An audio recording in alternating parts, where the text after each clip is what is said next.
I think the large issue, the real message of last night's speech is that we now know Trump's plans for this fall, and we also now know what to do about them. And I think that's pretty straightforward. Last night, basically, he told us exactly what he's going to do this November. When the press reports start coming in that the Democrats are pulling ahead and winning and about to take control of the House or Senate, he will send in the troops. He's going to point back to last night's speech and tell the nation, hey, back in July, I told you so. I warned you. And now I've got to stop these people from stealing this election. He's going to mobilize ICE. He's going to mobilize the National Guard's Rapid Reaction Force that he's assembled over the last 6 months to seize ballot boxes and crush the inevitable insurrection, the protests in the streets against his seizing the ballot boxes by what he calls left-wing communist domestic terrorists as Democrats. He'll declare a state of emergency. He'll invoke his National Security Presidential Memorandum number 7, which says that if you are anti-American, you are a terrorist. If you oppose the traditional American family, you are a terrorist. He'll blame it on a foreign country or on Antifa. He'll declare protesting a crime, and tear gas will fill our streets. This is easy for me to imagine because I remember tear gas filling our streets in 1967. I mean, I've been there, done that. You know, that was Lyndon Johnson. It was an entirely different purpose. You know, he was trying to shut down protests over the Vietnam War. And you know, and there were others, of course, that had to do with civil rights. I was in the middle of the Vietnam War ones. And I've worked in a bunch of countries where this scenario already played out and the strongman actually took over. And I think it's also easy for the people, the January 6th people, and people who would wish they had been there to imagine. I mean, they're looking at $1.776 billion that Donald Trump wants to share with them. And by the way, we learned from the hearings day before yesterday that Trump's personal attorney still has not officially put in writing to end that program. I mean, it's still there. It's still viable. Amy Klobuchar last night on MS Now said, this is a man desperate to hold on to power, and he will do anything to keep that power. She's right. Would he actually be so audacious as to send out the troops? Well, he will, because he's already tried it once. We know this. I mean, the difference is that 6 years ago, his attorney general, his FBI director, his director of national intelligence, the chairman of the Joint Chiefs, the DHS secretary, and the chief of the National Guard all refused to do this. And so he mobilized a mob to try to kill the vice president and stop the certification of the election. This time, in a classically Putin-esque move, I mean, he gets his instructions from Putin every 2 weeks, and they're twice-a-month phone calls. He's replaced all those people with lickspittles like Blanche and true believer fanatics like Miller and Homan, who will do exactly what he tells them to do. I mean, many of them were sitting in that room last night. There was a whole bunch of White House people sitting there in the front row. They didn't applaud, but, nodding their heads as Trump was telling his lies. He has recently declared officially, words from the president, the Democrats are traitors, the Democrats are communists, the Democrats are potential terrorists, the Democrats should be deported. The only thing he hasn't said so far is that Democrats should be put in these concentration camps that ICE is building. Well, I think that'll come in November. I mean, he can't afford to allow the House or Senate to fall into Democratic hands. He knows this because the investigations will begin, the criminality will be revealed. He and his family will be looking at possibly going to prison, possibly exile. I mean, it's just, his wife gets to reinvent her life any way she wants, and what's left of his properties gets sold off at auction like his casinos were when he bankrupted the last time. I mean, this is what he's imagining at 2 o'clock in the morning when he's rage tweeting. And he's also remembering the hours that he spent in that courtroom in New York City facing years, decades in prison for 34 felonies for which he was convicted but never sentenced because he became president. And he knows that once he's no longer president, that sentence could be imposed, and he could just be carted away to prison by New York State authorities that he can't stop, that Vice President Vance couldn't stop if he becomes president. I mean, it's also easy for him to imagine this happening because it's exactly what he's trying to do to Jim Comey, to Letitia James, to Adam Schiff, and dozens of others. Break them financially and then threaten them with decades in prison. He's done this repeatedly. His latest threat was just a couple days ago. But here's the thing. None of this works without ordinary people saying yes. Right? You go back and talk to the people who lived through Hitler's Germany, and most of them are dead now, but I met a lot of them in the 80s when I lived in Germany. And they'll tell you, it doesn't work without the National Guard captain who decides the order is lawful enough. The county clerk who hands over the machines because the federal agent shows her a piece of paper. The local cop who puts on his riot gear because his sergeant told him to. The poll worker who turns its ballots over to masked ICE agents because it feels safer.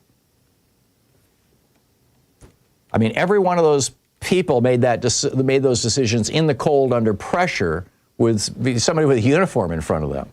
That's why we've got to get ready. Go meet with your local county of elected election officials. They're mostly your neighbors. They're the ones who are going to stand between a federal agent and your ballot. Ask your sheriff on the record at a public meeting whether he'll take orders from Washington, D.C. or from the county. Ask your state legislators if they have a plan for when the National Guard shows up to take the ballots. Ask your governor. Ask your state attorney general. Find out which lawyers in your town do election work and if they're organized. Get to know the people on your block well enough that you can call them at midnight if necessary. Get to know your local elected officials. Show up at your local Democratic Party meeting. People who've already decided that they know what they're going to do when the time comes behave completely differently than people who get blindsided by it when it happens. What matters next in the next 4 months is going to happen at the local level on county commission meetings and election officials that nobody's watching right now. So go be somebody who's watching.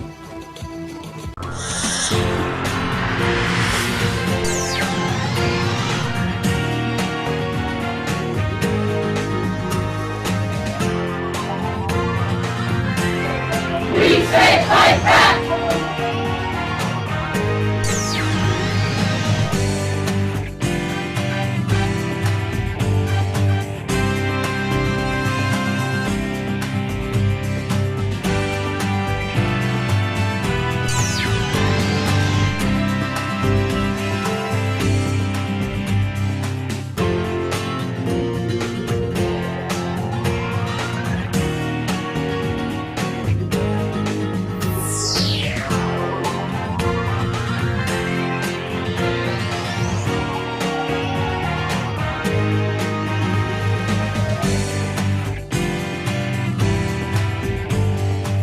ICE polices itself. Republicans run on hate. The Trump library's millions vanish. FDA botches a diarrhea scare. Dr. Doom predicts basic income. And Trump says soda fights cancer. Good morning. This is the Commonwealth Report. News for the public, not the powerful. You can follow us at commonwealthreport.news. Who guards the guards when ICE investigates itself? Federal agents got word this week that the FBI will stop investigating violent confrontations involving ICE. According to the New York Times, the guidance went out to FBI managers on Thursday. Here's why it matters. When an ICE agent shoots somebody, the FBI has been the one gathering evidence, and that evidence sometimes ends up implicating the agent. Take that away, and the job falls to Homeland Security investigations, an arm of ICE itself. That's the fox guarding the henhouse. Then this comes after 2 people were shot dead by ICE agents in Texas and Maine in just 2 weeks. Journalist Sam Stein said the change grants, quote, pure impunity for ICE to do horrible things. The Justice Department and Homeland Security both deny anything changed, but Homeland Security Investigations doesn't even have the power to look into civil rights violations. When the police investigate themselves, accountability dies. Are Republicans running on nothing but hate? Republicans are staring down a brutal midterm forecast, and their plan is fear. One Republican tied to Trump told Axios flat out, quote, it's going to be a hate election. The strategy is simple. get voters to hate Democrats more than they hate Republicans. Their own pollsters say Trump made things worse by launching the Iran war, spiking gas prices and inflation, instead of talking about people's wallets. One pollster admitted their research shows people just want the president to make their lives better, and they don't believe he has. Trump's approval sits 10 points underwater. Democrats could take a 7-seat House majority. When a party has nothing to offer working people but somebody to blame, that tells you they've run out of ideas and they know it. Where did Trump's millions disappear to?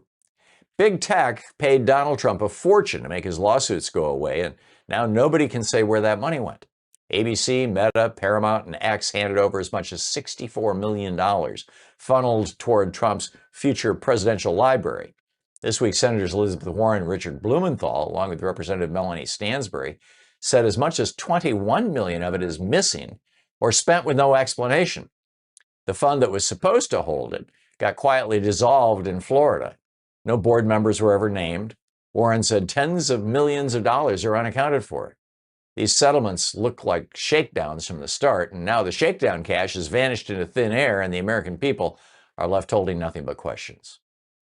Did the FDA just blow a nationwide diarrhea scare? For days, Taylor Farms was the villain in one of the biggest food poisoning outbreaks in years. The parasite is called cyclosporin and causes long-lasting, watery, sometimes explosive diarrhea. The outbreak has sickened more than 1,600 people across 34 states, with Michigan alone counting over 5,000 cases. On Saturday, the FDA said a lettuce sample from Taylor Farms tested positive.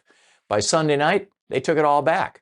The agency said the result, quote, should be considered a false positive and apologized to the company. Taylor's Farms had already pulled its lettuce from 27 states, so the source of a massive outbreak is now a total mystery again. When the government's food safety testing whipsaws like this, people lose faith right when they need it the most. Dr. Doom says robots are coming for your paycheck. Nouriel Roubini is the economist who called the 2008 crash before almost anybody. They called him Dr. Doom. Now he says artificial intelligence and robots will replace a large chunk of the workforce over the next 20 to 25 years. His answer is universal basic income, a monthly check for everyone, whether they work or not. He got there answering a question about Social Security, whose trust fund runs dry by 2032. Raising the retirement age won't cut it, he says, when the jobs themselves are gone. Speaking on Bloomberg TV, Roubini said, quote, we need some form of universal basic income for everybody. He figures the winners get taxed to pay for it, or the government takes ownership stakes in the big tech firms getting rich off all this. And get this, he calls that the optimistic version. The question working people should be asking is who owns the robots? Because whoever owns them owns the future. Crazy alert. Trump says diet soda kills cancer cells. And finally today, straight from the president's own doctor, Dr. Mehmet Oz, who now runs Medicare and Medicaid, went on Donald Trump Jr.'s podcast and shared the president's medical theory on diet soda. According to Oz, quote, your dad argues that diet soda is good for him because it kills grass. The logic goes like this. If pouring diet soda on your lawn kills the grass, then drinking it must kill cancer cells inside your body. Oz even described walking into Air Force One and finding Trump with a Fanta, insisting it was fresh squeezed. Now, diet soda can stress a lawn because of the acid. There is zero evidence it does anything to cancer. This is the man running our country's health agenda? Maybe drink some water. And that's the way it is today, Monday, July 20th, 2026. I'm Thom Hartmann.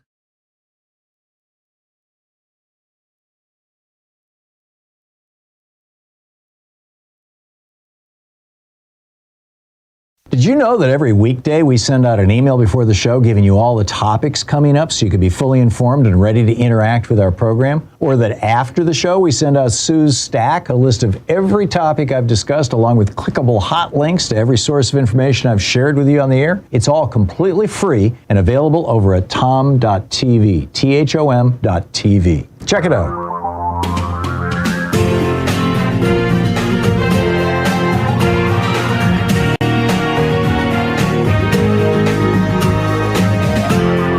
This is the Thom Hartmann Program.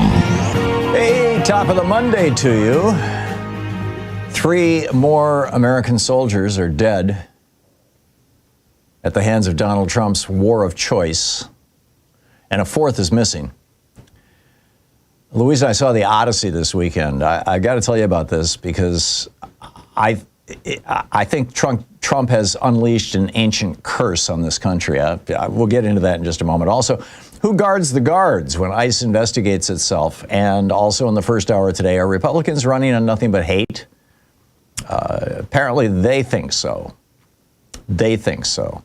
In the second hour of our program, where did Donald Trump's millions disappear to? A bunch of money has been given to his library foundation by big corporations that he sued, and that money seems to have just vanished. Also, did the FDA just blow a nationwide diarrhea scare? And Dr. Doom says robots are coming for your paycheck, but the solution is a universal basic income. What? Nouriel Roubini, really? In the third hour of our program, Bette Dangerous, Heidi Siegmund Cuda is going to be with us on rejecting Palantir, how Europe is blacklisting the U.S. tech surveillance firm. And a crazy alert, Trump says diet soda kills cancer cells. Yeah, just like bleach kills COVID, right? All right, my op-ed today, my Hartmann Report post is titled Trump and the Odyssey, the ancient curse he just unleashed on America. Louise and I went to see the Odyssey on Saturday. There isn't a 70 millimeter IMAX theater here in the Pacific Northwest. We would have had to go down to California to see it on one of the really big theaters. But there was I guess a 35 millimeter, a small IMAX. Anyway, we went to see the movie. And it's brilliant. I mean, it's, I thought 3 hours long and I was on the edge of my seat through the whole thing. It's just a brilliant, brilliant, brilliant movie. But what's really interesting is I kept getting washed over as I was watching this movie with this idea that Donald Trump and Benjamin Netanyahu and Trump, mostly Trump and his military lickspittles, Hegseth and Crowd, and Kushner and Witkoff in particular, are breaking the most ancient law that created what we today call Western civilization. In the movie, it's called Zeus's Law. And Zeus's Law is based on this Greek concept of theoxenia. Xenia is hospitality. Theo is, divine, right? So theoxenia is the idea that walking among us, looking like us humans, there are gods. And we don't know who's a god and who isn't. And therefore, when a stranger comes to us, or somebody we don't know, I guess that's kind of the definition of a stranger, who doesn't look like us or speak like us, we have an obligation to treat them as if they were a god. And the sacking of Troy, well, I'll get to that in just a second. So anyhow, in the movie, this is referred to as Zeus's Law. And it's, it's a reference to Zeus in his role as Zeus Xenios. In other words, in Greek, the protector of strangers, guests, and supplicants. And so it means that hospitality isn't just courtesy, it's a sacred obligation. And Zeus, the god of gods, stands behind it himself. And the Odyssey is built around this idea from the beginning of the movie to the end. It's basically, the whole poem is a ledger of good hosts and bad hosts. The Phoenicians, when Odysseus encounters the Phoenicians, they welcome him, they give a feast to him, they wash his feet. They don't even know his name yet. On the other hand, you've got the Cyclops, who's like eating his guys. He's the ultimate anti-host. And the suitors for Odysseus's wife are occupying his home and eating his food, and they're the anti-hosts. So they're violating Zeus's law. Now, this notion of theoxenia appears in all our major religions. In Judaism, if you were in Bible school as a little kid like I was, you probably remember the story how in Genesis 18, Abraham sees three strangers approaching his tent on a hot summer day, and he rushes out to greet them and slaughters a calf to have a big feast, and I mean, before he even knows who they are. And it turns out, indeed, they were gods or divine, messengers. And one of them says to Abraham, your elderly wife, Sarah, is going to have a baby, a son. And it comes true. Now, the next chapter, the 19th chapter of Genesis, tells the opposite story, which is these same gods, these same three guys go to visit Sodom, and the people there treat them like crap. And so Sodom gets destroyed for that by God, right? So this is this is the foundation of this old Jewish tradition. I'm probably mispronouncing it, Hachnasat Orchim, the welcoming of guests. Now, this also appears in Christianity. In Matthew 25, Jesus says, if you treat this as you treat the stranger, you are treating me. As you do unto the least of these, you have done unto me. And he specifically specifies the stranger. The parable of the Good Samaritan, same thing. And then and Paul's letter to the Hebrews, he just comes right out and says it.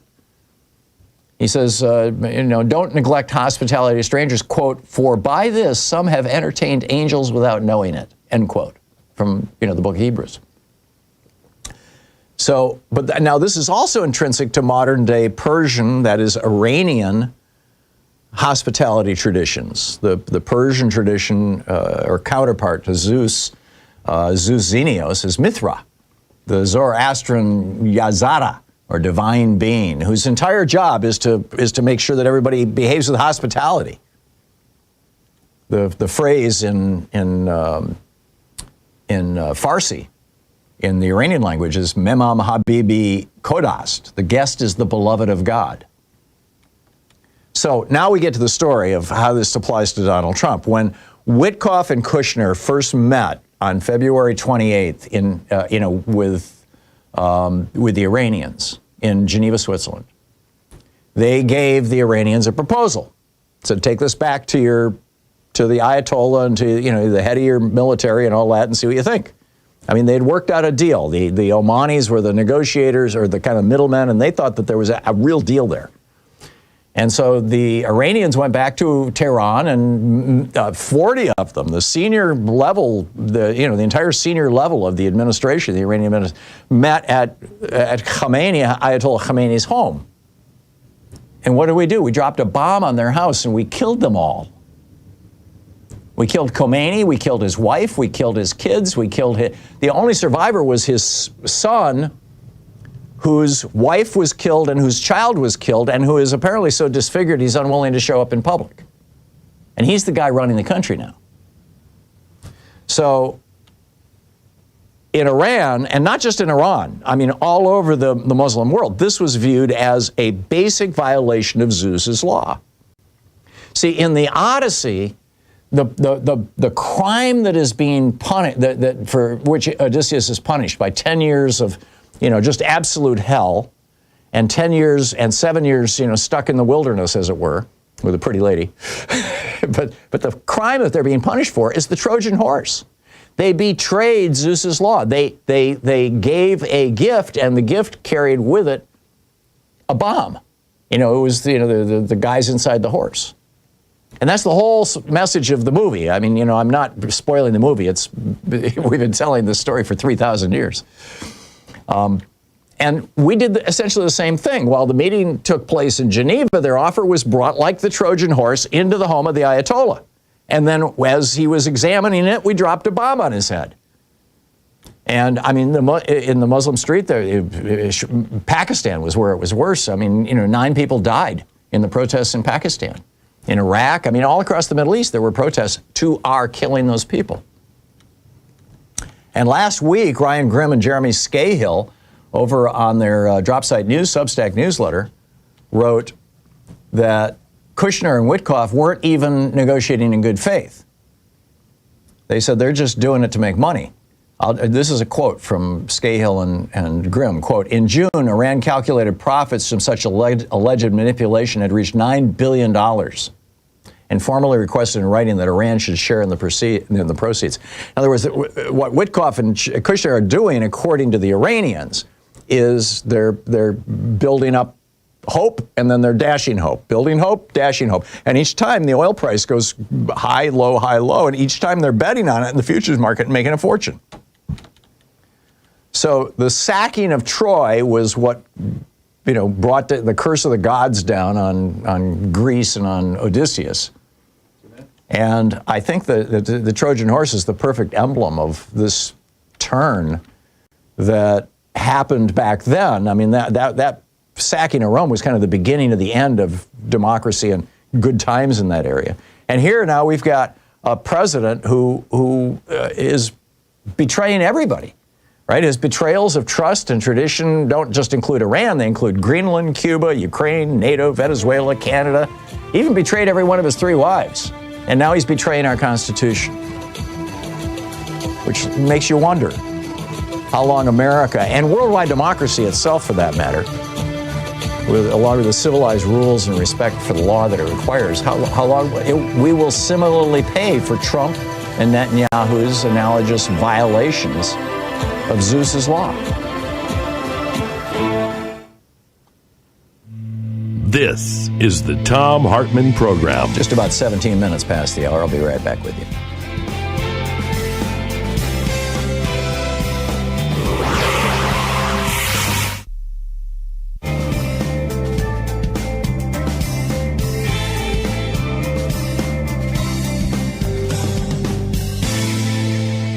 And welcome back. Sue in Belmont, Michigan. Hey, Sue, what's up? I want to talk about climate change, but I'm glad you're back. Thank you. And I noticed that you had a little bit of color on your face. You must have been someplace warm. Yeah, we anyway, were. Yeah, thank you. Here in Michigan, I don't know how much you're aware of it, but we're experiencing a lot of the smoke from the forest fires in Canada. That's right. And it's just gotten so bad. They're saying you don't want to go outside and do much. Mm-hmm. You know, and I'm always checking. I have this app about air quality, and I check it for different areas. And my air conditioner is broken in my car, so I'm traveling and I'm getting warm, and I'm afraid of opening up the window as much. And there have been people who have experienced a lot of health issues for going out. And our pool for the mobile home park I'm living in has remained closed, and there are many that remain closed. Yeah. And I have a friend who lives in Canada up by the Sioux, and she put something on Facebook about the conditions in Canada. So it's not as black and white as some people seem to think. Well, Trump is blaming the Canadians for that. It's climate change that's driving this. It's his own damn policies. Yes, and I thought it was just 1 or 2 provinces, but it's a huge area. Oh, it is, yeah. And in central Canada. Yeah, and I also remember when we had California fires. The Canadians came over and helped. Firefighters. That's correct. That's correct. Yes, and so this enmity between this administration and Canada has got to stop. Yeah. They have to remember how the Canadians helped us. They did on multiple occasions, by the way. And you're absolutely right, Sue. And stay away from the smoke. I mean, we had this problem here in Portland about 5 years ago, where for about 5 days you couldn't breathe. And the air cleaners were all sold out. You know, wear a good mask, if you're outside, the same kind for COVID. And because that stuff can cause lung cancer, and little particles get in your bloodstream, and they can cause heart disease. So, Sue, I got to move along, but thank you for the call. Good luck. Don in Pittsburgh, Kansas. Hey, Don, what's up? Hi, Tom. Well, I just want you. I liked your soliloquy about Odysseus and the importance of it, which a lot of people, I hadn't really thought about it that way. What we are seeing now is a final, a hardcore war push. What has it been, like 10 nights now of heavy-duty bombing of civilian infrastructure in Iran? I mean, this is pretty outrageous stuff. And, of course, they lost half of the high-tech equipment before in the early attacks when they didn't realize how accurate the Iranian missiles were, and with help from China and Russia with their GPS system. Yep. And so now, we have this final push. If they lose all this stuff, and I have no idea, I'm sure they're being more careful with it.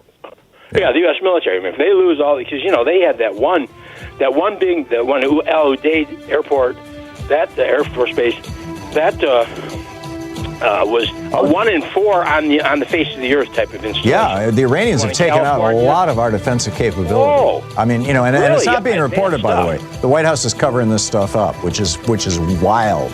Don, I got to run, but thank you for pointing that out. That's a really important addition to the conversation. Thank you. We'll be right back.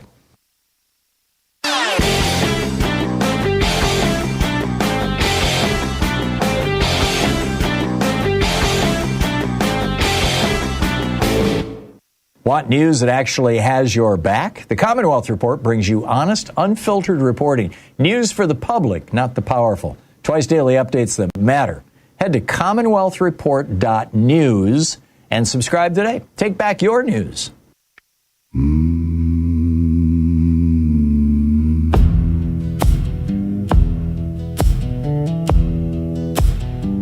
Trump broke Zeus's law, the oldest law of all. He turned a welcome into war and watched another empire fall. A gift became a Trojan horse. A handshake hid the knife. When sacred trust is sacrificed, the gods demand the price. The sea remembers, the sky recalls. No king escapes when he breaks Zeus's law. Trump and the Odyssey, history repeats. You can fool the world, but you can't defeat the ancient truth, the ancient call. No empire stands that breaks Zeus's law. From Troy to now, the warning's clear. Power built on broken faith will disappear. The wine-dark sea still knows the name of every ruler who played this game. The thunder rolls, the eagle cries, every broken promise echoes through the skies. The gods don't rush, they always come. Their judgment falls on everyone. Trump and the Odyssey, the ending's always the same. When honor dies inside a throne, the fire consumes the flame. The sea still sings, the old gods call. No empire stands that breaks Zeus's law. Trump and the Odyssey, the sea remembers Zeus's law. There you go. 24 minutes past the hour. Yep. So the fox is and you got to see the movie. The movie's just amazing. The fox is guarding the hen house. ICE agents, now this is really weird. ICE agents got this all across the country. Everybody working for ICE got this email apparently over the weekend or late last week. New guidance it says in recent days. This is over at Common Dreams. That says that the FBI will no longer investigate confrontations between ICE agents and, well, basically anybody. You know, if they murder somebody, if they arrest somebody for laying a finger on them or yelling at them too, or whatever. Now, the Justice Department then came out and said, no, we didn't really mean that. But, I mean, we still don't know the names of the people who killed Alex Preddy. We don't know the names of the people who were associated with Jonathan Ross, who killed Renee Good. We don't know the name. Well, I guess we now sort of know the name of the guy who killed Araujo in Biddeford, Maine, but or Guerrero, excuse me. We don't know who killed Araujo. The Trump administration has filed charges against more than 550 people. Over 400 of those cases have been settled. Most of them, about half of them, the charges have been dropped or people have won in court. And Sam Stein says, you know, the guidance that was given to federal agents could grant, quote, pure immunity to ICE to do horrible things.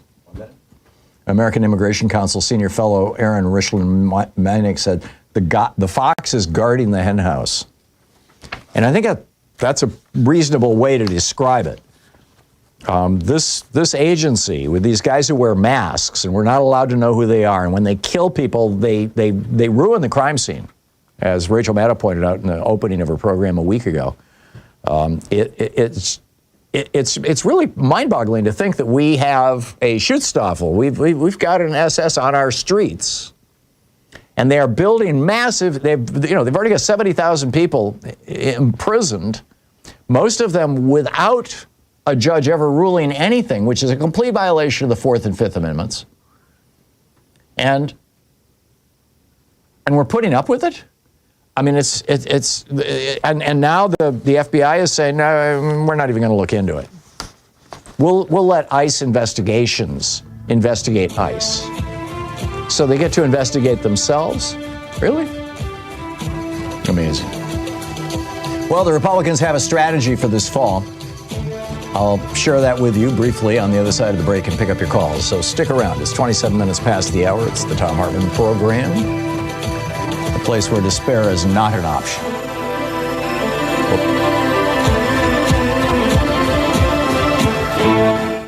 You're listening to the Thom Hartmann Program. Call 202-808-9925. Defending America from the GOP's weapons of mass deception. I'll be right back with you.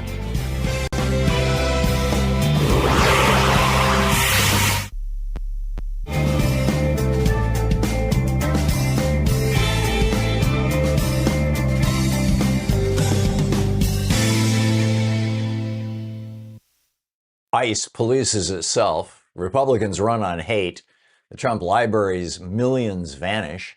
FDA botches a diarrhea scare. Dr. Doom predicts basic income. And Trump says soda fights cancer. Good morning. This is the Commonwealth Report. News for the public, not the powerful. You can follow us at commonwealthreport.news. Who guards the guards when ICE investigates itself? Federal agents got word this week that the FBI will stop investigating violent confrontations involving ICE. According to the New York Times, the guidance went out to FBI managers on Thursday. Here's why it matters. When an ICE agent shoots somebody, the FBI has been the one gathering evidence, and that evidence sometimes ends up implicating the agent. Take that away, and the job falls to Homeland Security investigations, an arm of ICE itself. That's the fox guarding the henhouse. Then this comes after 2 people were shot dead by ICE agents in Texas and Maine in just 2 weeks. Journalist Sam Stein said the change grants, quote, pure impunity for ICE to do horrible things. The Justice Department and Homeland Security both deny anything changed, but Homeland Security Investigations doesn't even have the power to look into civil rights violations. When the police investigate themselves, accountability dies. Are Republicans running on nothing but hate? Republicans are staring down a brutal midterm forecast, and their plan is fear. One Republican tied to Trump told Axios flat out, quote, it's going to be a hate election. The strategy is simple. Get voters to hate Democrats more than they hate Republicans. Their own pollsters say Trump made things worse by launching the Iran war, spiking gas prices and inflation, instead of talking about people's wallets.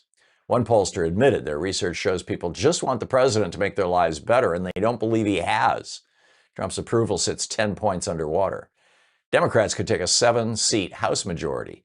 When a party has nothing to offer working people but somebody to blame, that tells you they've run out of ideas and they know it. Where did Trump's millions disappear to? Big tech paid Donald Trump a fortune to make his lawsuits go away, and now nobody can say where that money went. ABC, Meta, Paramount, and X handed over as much as $64 million, funneled toward Trump's future presidential library. This week, Senators Elizabeth Warren and Richard Blumenthal, along with Representative Melanie Stansbury, said as much as $21 million of it is missing or spent with no explanation. The fund that was supposed to hold it got quietly dissolved in Florida. No board members were ever named. Warren said tens of millions of dollars are unaccounted for. These settlements look like shakedowns from the start, and now the shakedown cash has vanished into thin air, and the American people are left holding nothing but questions. Did the FDA just blow a nationwide diarrhea scare? For days, Taylor Farms was the villain in one of the biggest food poisoning outbreaks in years. The parasite is called cyclosporin and causes long-lasting, watery, sometimes explosive diarrhea. The outbreak has sickened more than 1,600 people across 34 states, with Michigan alone counting over 5,000 cases. On Saturday, the FDA said a lettuce sample from Taylor Farms tested positive. By Sunday night, they took it all back. The agency said the result, quote, should be considered a false positive and apologized to the company. Taylor's Farms had already pulled its lettuce from 27 states, so the source of a massive outbreak is now a total mystery again. When the government's food safety testing whipsaws like this, people lose faith right when they need it the most. Dr. Doom says robots are coming for your paycheck. Nouriel Roubini is the economist who called the 2008 crash before almost anybody. They called him Dr. Doom. Now he says artificial intelligence and robots will replace a large chunk of the workforce over the next 20 to 25 years. His answer is universal basic income, a monthly check for everyone, whether they work or not. He got there answering a question about Social Security, whose trust fund runs dry by 2032. Raising the retirement age won't cut it, he says, when the jobs themselves are gone. Speaking on Bloomberg TV, Roubini said, quote, we need some form of universal basic income for everybody. He figures the winners get taxed to pay for it, or the government takes ownership stakes in the big tech firms getting rich off all this. And get this, he calls that the optimistic version. The question working people should be asking is who owns the robots? Because whoever owns them owns the future. Crazy alert. Trump says diet soda kills cancer cells. And finally today, straight from the president's own doctor, Dr. Mehmet Oz, who now runs Medicare and Medicaid, went on Donald Trump Jr.'s podcast and shared the president's medical theory on diet soda. According to Oz, quote, your dad argues that diet soda is good for him because it kills grass. The logic goes like this. If pouring diet soda on your lawn kills the grass, then drinking it must kill cancer cells inside your body. Oz even described walking into Air Force One and finding Trump with a Fanta, insisting it was fresh squeezed. Now, diet soda can stress a lawn because of the acid. There is zero evidence it does anything to cancer. This is the man running our country's health agenda? Maybe drink some water. And that's the way it is today, Monday, July 20th, 2026. I'm Thom Hartmann.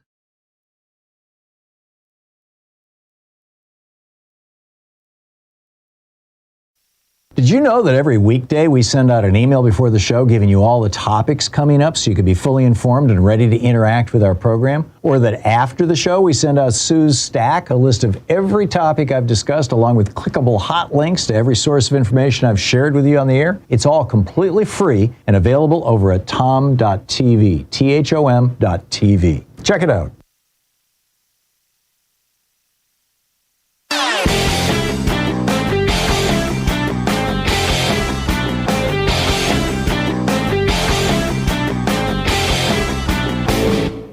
Did you know that every weekday we send out an email before the show giving you all the topics coming up so you can be fully informed and ready to interact with our program? Or that after the show we send out Sue's Stack, a list of every topic I've discussed along with clickable hot links to every source of information I've shared with you on the air? It's all completely free and available over at thom.tv, THOM.tv. Check it out. Welcome back. 34 minutes past the hour. So the Republicans have a strategy for this fall. Finally. I mean, the polling is not looking good for them. Although, again, I have to remind you, the billionaire dollars are just starting to flow in. So far, about $500 million has been poured into campaigns on behalf of Republicans from some 400 billionaires. And so it appears like about a third of the billionaires in America are politically active for Republicans, which is incredible. So I am not betting on anything for this fall because the billionaire money is still, has not yet spoken. And it's coming. But Axios interviewed a couple of Republican strategists, people who are actually running Republican campaigns, and said, how are you going to do this? Trump is unpopular, your policies are unpopular, your tax cuts unpopular, your war in Iran is unpopular, your gutting Medicaid is unpopular, your threats to Medicare and Social Security are unpopular, all this stuff. What are you going to do? And this one Republican, a Republican tied to President Trump's political operation, told Axios, quote, it's going to be a hate election. Voters have to hate the Dems more than they hate us, and we have material to work with. And, the Republicans are telling Axios, Trump's primetime speech last week did nothing to help. He said, I guess it was John Cornyn. Yeah, Senator John Cornyn says, I have yet to understand how we win the midterms by talking about what happened in 2020. But the Republican pollster says Democrats could wind up with a 7-seat majority in the House, where Republicans currently have a 6-seat majority. And this Washington Post Ipsos poll out Thursday shows that Trump's net approval rating is minus 19. So Republicans are planning to use this intra-party or inter-party squabble going on among Democrats. They're going to use this to their advantage. You've got some Democrats who are saying, yeah, the war in Iran is just fine. We're with Israel. You've got other Democrats who are saying, no, the war in Iran is a violation of war, and Netanyahu's a terrible man who basically snookered Trump into it. You've got some Democrats who are saying we should have Medicare for all. You've got other Democrats saying, oh, no, you don't want to have socialism. You've got some Democrats saying we need to raise taxes on rich people. You've got other Democrats saying, no, it's time to lower taxes on the middle class. You've got some Democrats, I could go on. And then you get into the issues of, you've got some Democrats saying, we need to support all trans folks in all circumstances, because they're part of the human community, just like the rest of us. And then you've got other Democrats who are saying, well, maybe let's have some exceptions to that, or let's just abandon them, which is, in my opinion, kind of sick and twisted. But, there are people who are saying that on the Democratic side. So the Republicans intend to exploit this. And this is what this guy said. He said, swing voters have a persistent fear the Democrats will just go too far left. So we can make the case that, yeah, we suck, but they're worse. It's amazing. CNBC poll found voters are more likely to be turned off by somebody who calls themselves MAGA than somebody who calls themselves a Democratic Socialist, which I think is good news for Democrats, right? And a majority of voters, even in red states, now say Donald Trump is dishonest. So we've got a starting point. So what's on your mind today? Dave in Federal Way, Washington. Hey, Dave, what's up? Hey, not too much, Tom. Hey, and this is definitely going to sound like conspiracy theory, all right? And I want to tell you that my connection to the military stopped in 2012. So, my information, you can do the math on that, okay? But there's something more, and you used to say something about testosterone poisoning. Used to kind of make me chuckle a little bit, but you don't say it anymore.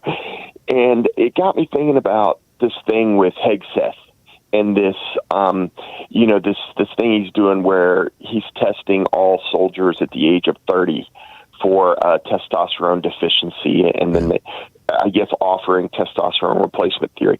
Look, Tom, this is not what it appears to be, I believe. I got into a little bit of trouble about this, and this is what kind of ended my military foray. Look, there's this belief that Christianity has an inherent weakness with Islam, all right? You can trace it back all the way to Hugo Grotius, all right?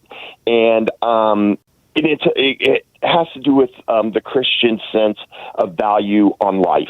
They believe that Muslims, there are some Americans, prominent Americans, that believe that Muslims do not put any sort of value on life that we can comprehend, as a Christian country. All right. So anyways, there's this belief that we have to overcome this through, I use the term plying. They were plying people with steroids, anabolic steroids, alcohol, and other things to overcome this moral apprehension. All right. They want people to be able to kill with absolute conscious. Well, Hegseth even said this is going to increase our lethality. All this testosterone. Less. All right. Yeah. Yeah. Now, I'm sure somebody out there is laughing there. They're like, okay. All right, let Hegseth do his diabolical experiments. It's not going to work. Testosterone has very little to do with it. Yes, but that's just one layer. That's just, and look, Tom, the Nazis did this. Believe it or not, as horrible as the Nazi regime was, they still had this belief that their soldiers were inherently crippled by a Christian sense of morality, a Christian sense of the value on life. So are Believe it you or not, suggesting, they did. Dave, that you think that Pete Hegseth is trying to overcome this Christian sense of morality by giving people testosterone, which makes them more aggressive? So let's come right to the point, Tom. I believe a land invasion is inevitable, and I think they're going to want wanton carnage. And he they wants don't pumped want up soldiers. They don't want any. He They wants don't it want to look like griping about it. Yeah, he wants it to look like the sacking of Troy. Have you seen the movie yet, by the way, Dave? The Odyssey? No, I haven't. Oh, man, you got to haven't. see it. You got to see it. You're going to love it. It's just a mind blow. It's one of the best movies I've seen in a long, long time. Yeah. Well, I just want to throw this out. We can't wash our hands of this. This is my warning to the American people. This is what got me in trouble. This it may sound good. Cause you mentioned something about it's all just AI now and remotely piloted vehicles and joystick warfare. Okay. All right, you might be right, Tom. I'm not gonna, but I don't think so. Okay. No, I think he's heading towards boots on the ground too. I think that we are right now in Iran where we were in Vietnam in late 1966. Where the escalation is starting and nobody has really noticed it or called it that. And it's what it feels like to me. And I sure hope I'm wrong. I sure hope that these guys figure out a way out of this, because it's going to provoke a worldwide depression. It's going to provoke a wider war in the Middle East. And that war in the Middle East, given that Iran is officially an ally of both Russia and China, could easily spread to the Russian and Ukrainian conflict. If Putin decides that, as America gets more and more tied up with Iran, now's a good time to try to take out the eastern half of Poland and Estonia, Lithuania, and Latvia. Let's test NATO and see what happens. And then Xi says, "Hey, great time to take Taiwan." That scenario is so crystal clear to me, and I sure hope I'm wrong. But I think he's putting us on the path to World War III. Well, you remember the bad old days, Tom. You remember Kissinger and Nixon and the Church Commission. I remember your peers do not. That's ancient history. They don't even know about it. Yeah. Your liberal peers. And this is, I'm telling you, nothing has changed. Those elements, those forces, those influencers are still in the U.S. government. I got it, Dave. I got it. And I completely agree. Dave, I got to move along, but thank you for the call. Roger in Seattle. Hey, Roger, what's up?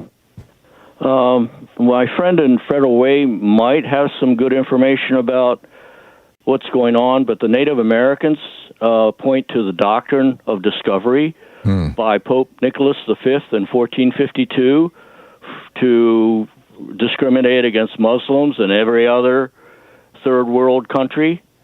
So that's why if you ask an Alaska Native or American Indian, they'll point to that Pope's 1452 permission to kill all of indigenous people if they don't become Christian. Mm-hmm.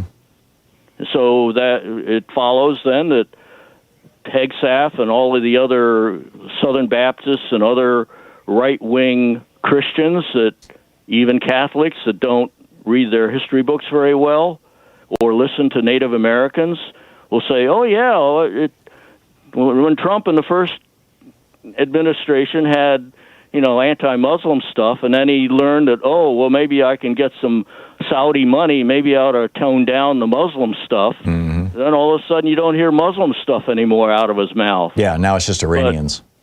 Right. But the other thing besides boots on the ground that this gentleman talked about is, what about a tactical nuke? If he does that to get this newly discovered mountain that's over the next, 3, 4, or 5 Kickback mountain or whatever it is. Iranian nukes. Yeah. And then that's going to give the Chinese and the Russians permission to use tactical nukes on Taiwan and Ukraine, right? Yeah. I sure hope Trump isn't that insane. But I think Congressman Smith, last Wednesday, released a video, which he hasn't done before. He's just gone on NPR before. But I think he's warned whoever, Secretary of State / National Security guy, you go to a tactical nuke or boots on the ground, we're going to release XYZ, stuff to get you all impeached. So I'm hoping that that's why he went to the state. Trump watches video, so he released a video saying, "Don't do XYZ." He didn't mention Trump tactical nukes, and he didn't mention boots on the ground, but he said that we get Republicans, get this guy out of there. He's crazy. That was the essence of the video. From Adam Smith? Yeah, Adam Smith. Yeah, who's been on this program a number of times. Okay, Roger, thank you. Thank you for that. We'll be right back. You're listening to Thom Hartmann. Visit thomhartmann.com for audio and video archives. Talk media for the sane among us. Yes, we are still here. We are still sane, and we're picking up your calls. We'll be right back.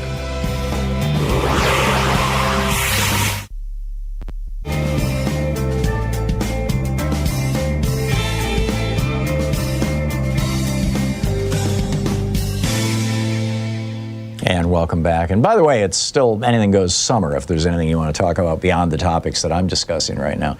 Michael in Las Vegas. Hey, Michael, what's on your mind today? Yes, hey, Tom. You also have to remember that Hegseth has that tattoo on his chest, Latin God wills it. Mm-hmm. Yeah, so, Dias Volt. Yeah, he got kicked off the Biden detail because of that. Yeah. Yeah. So I don't know. I might be delusional, but I think that if the Dems win, that Trump is going to have his goons. I hope that I'm delusional, that he's going to have his goons to keep Hakeem Jeffries from getting the gavel. Yeah. Talk me down. Well, that's what he tried to do on January 6th. Only it wasn't the speaker; it was the president himself. He was trying to prevent Joe Biden from becoming president. So, if past is prologue, if we're going to try to learn from history, then we should look at January 6th, what Trump did on January 6th. The thing is, the reason that he summoned a mob on January 6th to try to murder his vice president and the Speaker of the House and prevent the vote from being counted was because his director of the CIA wouldn't go along with it, his director of the FBI wouldn't go along with it, his attorney general wouldn't go along with it, his director of his head of the army, the chief of the Joint Chiefs wouldn't go along with it.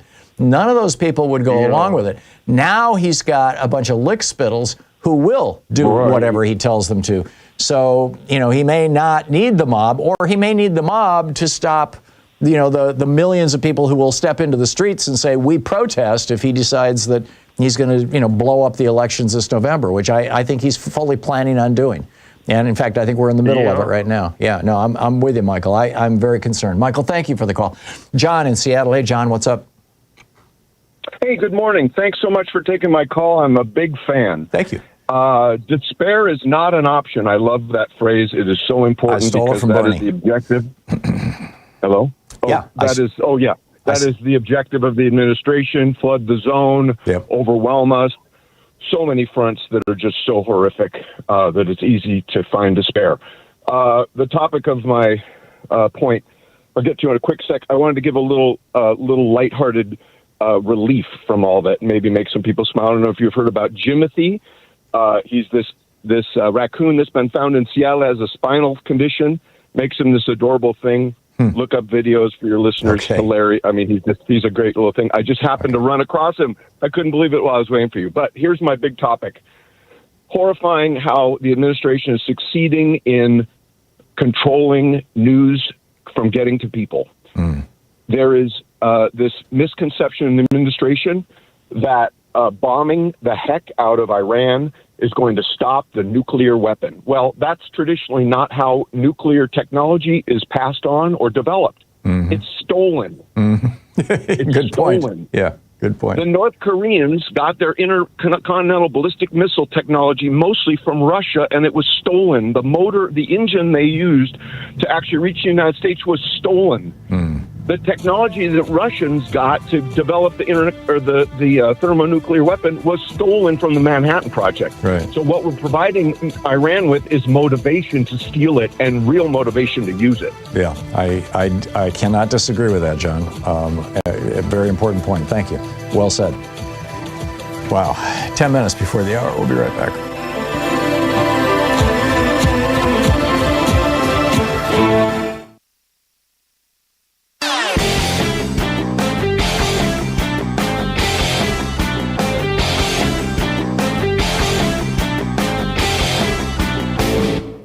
Hey, thanks so much for sharing our program and for reaching out to our stations and sponsors and letting them know that you're listening. It really means a lot to us.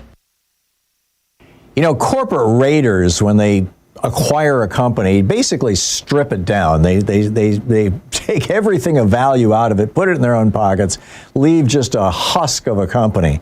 I watched, Bain Capital do this with Clear Channel. In fact, they just ran it into bankruptcy, and they run off with all the cash. Well, that's what Donald Trump is doing to America right now. He's basically behaving like a corporate raider, taking, all the assets of this company and handing as many of them as possible off to billionaires and shutting down programs that benefit average working class people. This is, an all billionaire cabinet or largely billionaire cabinet with a billionaire president, and they're dancing to the tune of the billionaires. It shouldn't surprise us, I suppose, but there's a whole article about it over in my Daily Take entitled Trump's Hostile Takeover of America, the Corporate Raiders' Final Heist, over at HartmannReport.com. Check it out. Welcome back. 8 minutes before the hour. Picking up your calls here. Dave in Hoffman Estates, Illinois. Hey, Dave, what's up? Hey, Tom. A couple things on I've seen a story where said Iran used unsecured smartphone data to target the U.S. troops. These latest one? They apparently were given that data by both Russia and China. Wow. Yeah, thinking about that, it'd be like the same time, remember last year when Hegseth had Signal Chat? Oh, yeah. He's just as guilty as any of the other guys that time with not being secure. Hey, and on the, a little tongue-in-cheek possibly, but on that low T thing that Hegseth's doing. Mm-hmm. Those of us that had been in the military and went through basic, there was always this widely spread belief that in basic or boot camp, if you were a Marine, that they had put saltpeter in the food. I remember those stories. That was decades ago, Dave. Saltpeter is supposed to suppress your sexual appetite. When I was in about decades ago myself. So, I don't know. I can't swear if it's true or not. I know we were always too busy trying to, in my case, learn the Army way and to do all the stuff. I mean, you didn't have time. To think it, but just a thought. That's funny. I remember that in particular because when I was, 10 or 11 years old was I think when that story was going around, and I was visiting my cousins up in Newego, and my one cousin Wayne in particular that I hung out with, and I had just discovered that the way to make gunpowder was to get sulfur, saltpeter, and ground up charcoal and grind them together, gently with a grinder, and then, compress them into something and ignite it. And so we did that. We made some homemade stuff and we put it in a pipe. We made a little pipe bomb and we set it off, and it blew like a 3-foot hole in my aunt's backyard. And she was so pissed off. But that was, back then, you could literally walk into the drugstore and say, give me an ounce of saltpeter. Anyway, hey, Tom, Dave, and sadly, in this war right now, they're saying there's 18 that are KIA now, and it's like 415 wounded. Yeah, it's the price is being paid by our young men and women. The most recent one is this 19-year-old woman. It's just so tragic. Dave, thank you for the call. The one in northern Iraq, though, with that disarm that dropped drone. Yeah, exactly. I don't know what they found of him. But anyway, thanks, Tom. Yeah, thank you, Dave. Be well. Yeah, you too. Joe in Bowling Green, Ohio. Hey, Joe, what's up? Hi, Tom. Yeah, there was a story that Trump administration released, not this past Friday, but the Friday before, after 5 p.m., and I can't believe they got away with it, that basically the administration has eliminated the Endangered Species Act. Yeah. I saw that story by last order. week. They're basically just no longer enforcing it. Right. They're saying that habitat can no longer be protected in order to protect an endangered species, right. Which, since the Reagan administration, everybody's known that if you don't protect the habitat, you're going to drive the species to extinction. Yep. And so it appeared, it disappeared, and all of America should be outraged about this because people do not want to be the generation that wiped out, the whales or. Yeah. And this is all, by the way, in the service of industry. This is, so if you want to drill and it ruins the habitat and kills off the spotted toad, no problem. If you want to, dig a mine or something and it kills off the so-and-so, if you want to dump poison into the ocean and it kills off the so-and-so, whatever you want to do. If you can make some money doing it, we're not going to look at what you do to our environment. These people are insane. And the erratic thing is they are crapping in their own nest. Yes, exactly. And we've learned that when you do protect them and their habitat, that actually protects us. It keeps our water clean. It keeps our air breathable. Yep. It keeps, It's called the web of so life. We're actually, he's literally cutting our throats to benefit the corporation. Right. That's right. You destroy other life. Ultimately, you destroy humanity. Joe, thank you. So well said. Yep. And thank you for pointing out something that just kind of slid by last week. You're absolutely right. And it got virtually no attention in the mainstream media. Thank you. Amazing. So where did Trump's millions disappear? And did the FDA just blow it on this national diarrhea scare? We'll talk about that after the break. Stick around. You're listening to Thom Hartmann.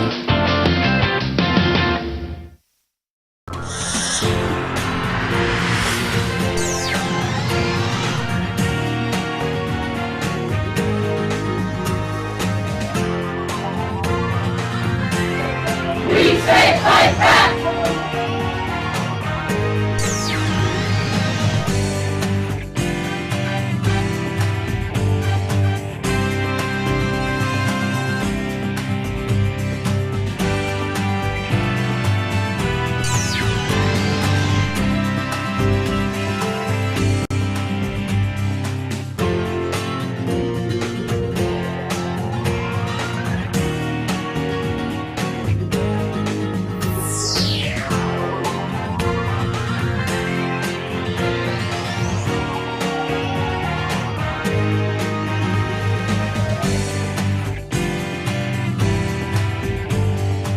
ICE polices itself. Republicans run on hate.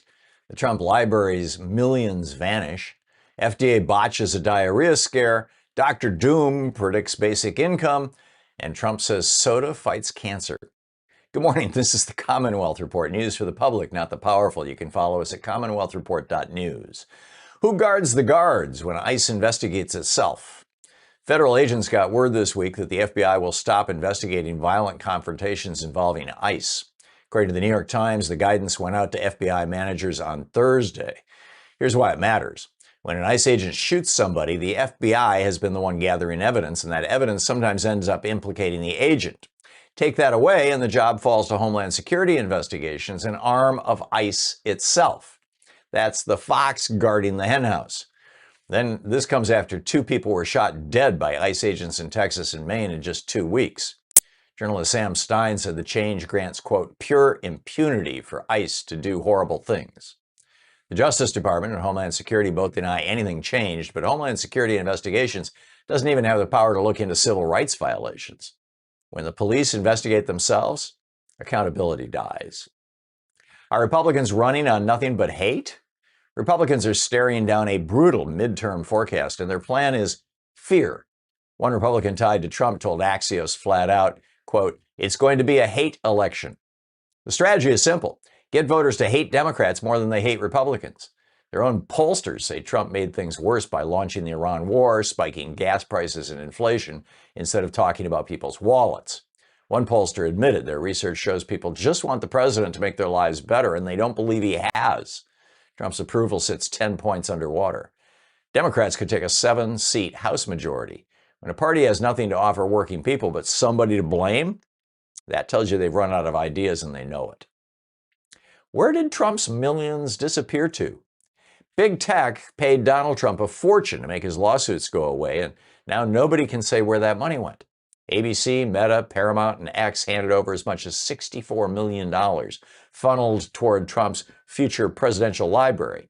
This week, Senators Elizabeth Warren and Richard Blumenthal, along with Representative Melanie Stansbury, said as much as $21 million of it is missing or spent with no explanation. The fund that was supposed to hold it got quietly dissolved in Florida. No board members were ever named. Warren said tens of millions of dollars are unaccounted for. These settlements look like shakedowns from the start, and now the shakedown cash has vanished into thin air, and the American people are left holding nothing but questions. Did the FDA just blow a nationwide diarrhea scare? For days, Taylor Farms was the villain in one of the biggest food poisoning outbreaks in years. The parasite is called cyclosporin and causes long-lasting, watery, sometimes explosive diarrhea. The outbreak has sickened more than 1,600 people across 34 states, with Michigan alone counting over 5,000 cases. On Saturday, the FDA said a lettuce sample from Taylor Farms tested positive. By Sunday night, they took it all back. The agency said the result, quote, should be considered a false positive and apologized to the company. Taylor's Farms had already pulled its lettuce from 27 states, so the source of a massive outbreak is now a total mystery again.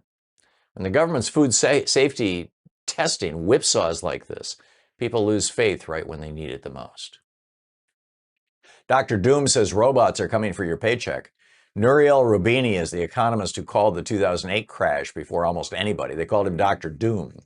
Now he says artificial intelligence and robots will replace a large chunk of the workforce over the next 20 to 25 years. His answer is universal basic income, a monthly check for everyone, whether they work or not. He got there answering a question about Social Security, whose trust fund runs dry by 2032. Raising the retirement age won't cut it, he says, when the jobs themselves are gone. Speaking on Bloomberg TV, Roubini said, quote, we need some form of universal basic income for everybody. He figures the winners get taxed to pay for it, or the government takes ownership stakes in the big tech firms getting rich off all this. And get this, he calls that the optimistic version. The question working people should be asking is who owns the robots? Because whoever owns them owns the future.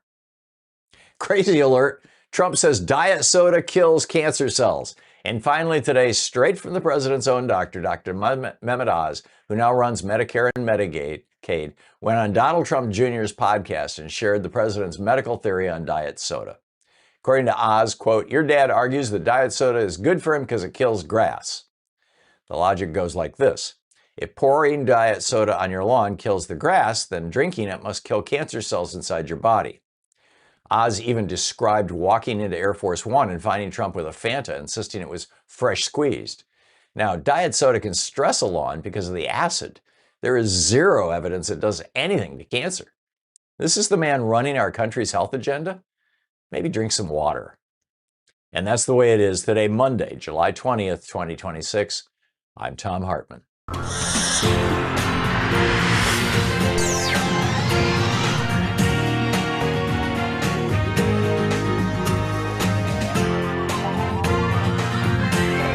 We say fight back!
Did you know that every weekday we send out an email before the show giving you all the topics coming up so you can be fully informed and ready to interact with our program? Or that after the show we send out Sue's Stack, a list of every topic I've discussed along with clickable hot links to every source of information I've shared with you on the air? It's all completely free and available over at thom.tv, THOM.tv. Check it out.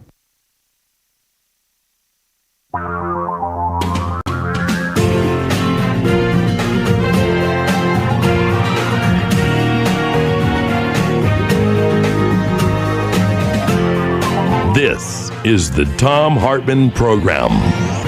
Hey, welcome to the second hour of our program in this brand new week. 3 congressional Democrats came out on Thursday of last week and said, what the hell is going on here?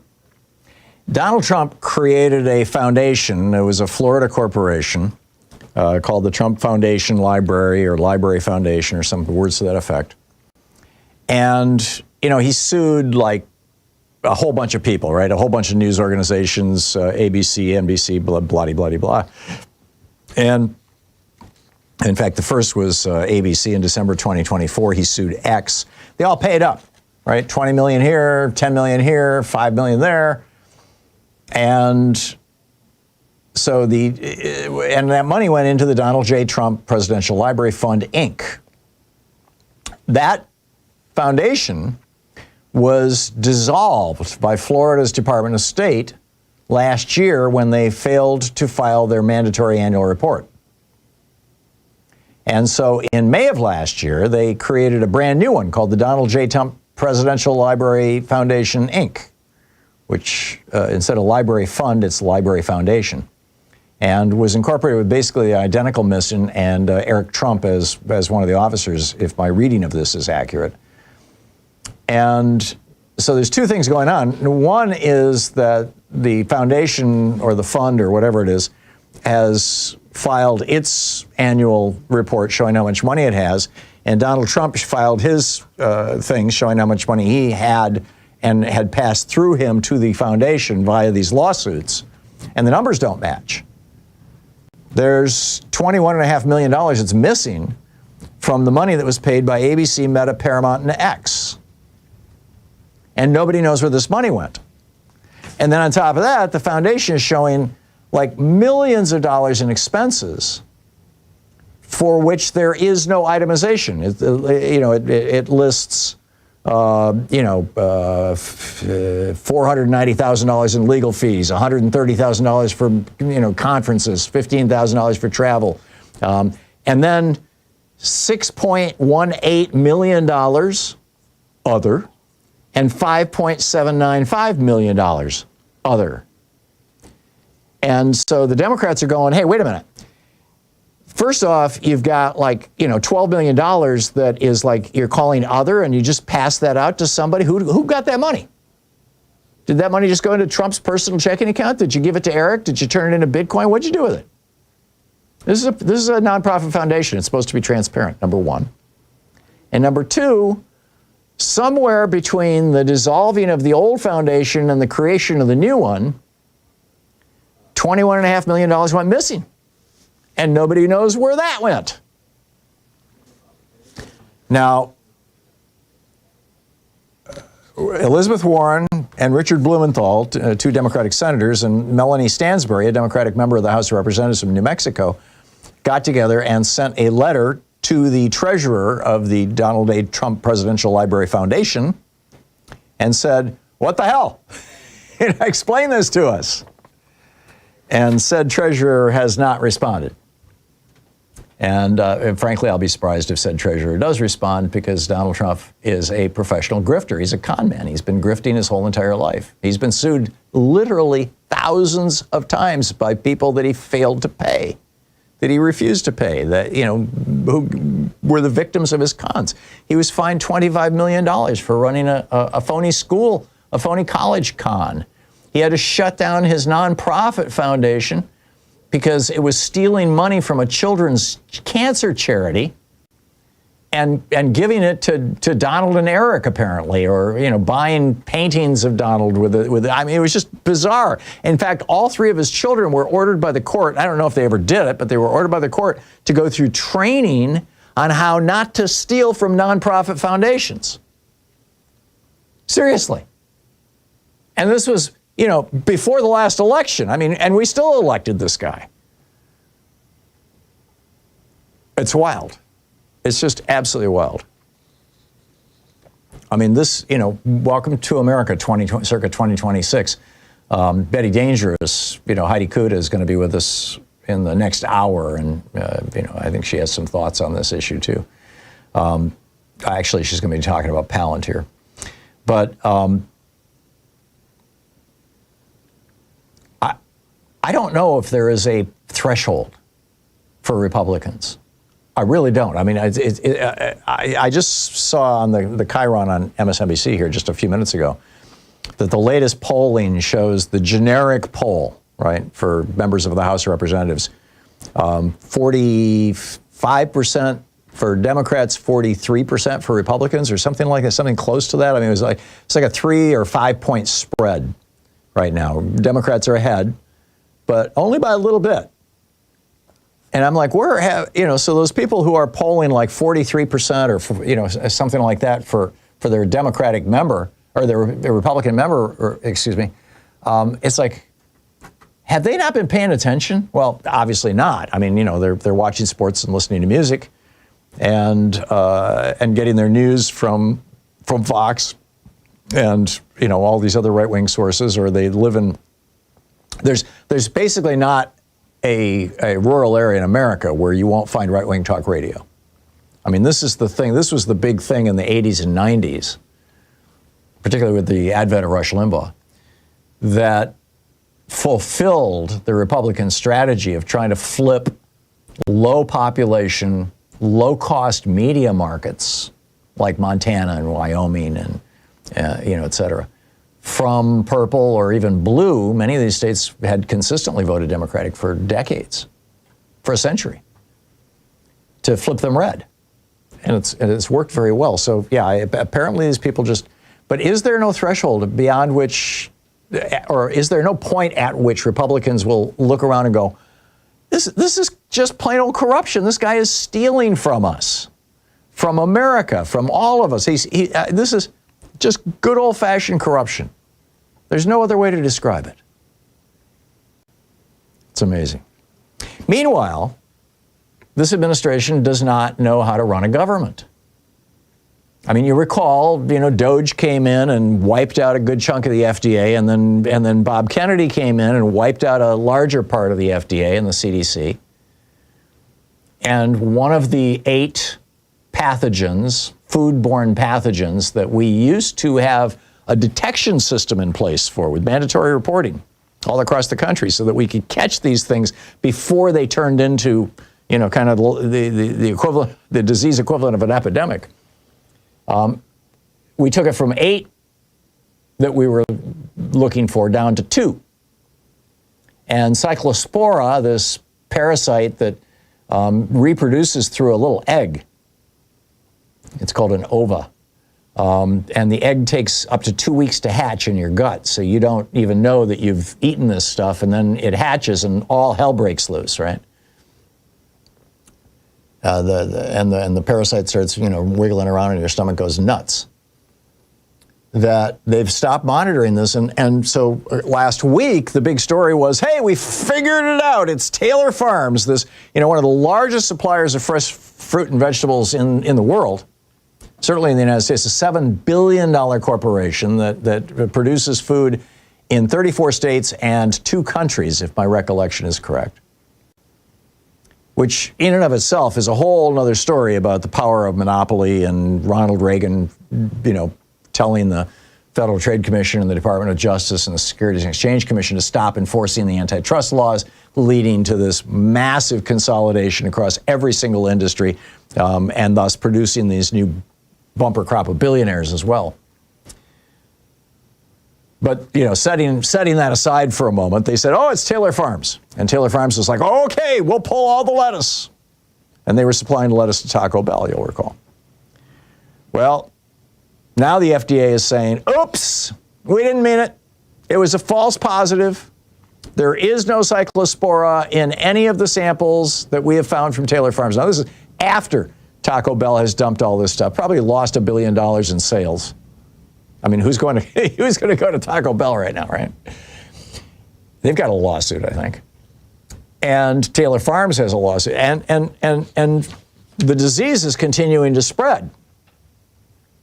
And we're back to where we were before, which is we're flying blind because Elon Musk and Bob Kennedy blinded us. You know, basically, you know, like Odysseus's guys with the Cyclops, you know, poked out our eyes. It's like we have no mechanism at a federal level any longer to look for cyclospora. All we can do is, you know, all the federal government can do is hope that some state health department calls up and says, hey, we found it. And the problem, of course, is the cyclospora is not something that's routinely tested for. I mean, you know, most food poisoning is caused by salmonella or E. coli. And there's one other bacterium. And those, they're fairly easy to test for. You can do DNA tests looking for them in stool samples and things. Cyclospora, no. You know, it's not something your doctor can test you for easily. It has to go through, you know, a specialized lab. You know, it's got to run through a hospital someplace. So now we've got the FDA telling us, well, we don't know. You're on your own. Which is what Republicans always wanted, right? Small government. I mean, this was Rush Limbaugh's big message. This was the big message of Ronald Reagan and George Herbert Walker Bush and George W. Bush and Donald Trump. Small government. Well, we got our small government, along with explosive diarrhea, which seems a fitting thing, you know, with Trump in the White House. I'll be right back. This is the Thom Hartmann Program. 17 minutes past the hour. Dr. Oz says Trump thinks that soda pop kills cancer. Really? I'll tell you about that, and I'll pick up your calls right after this.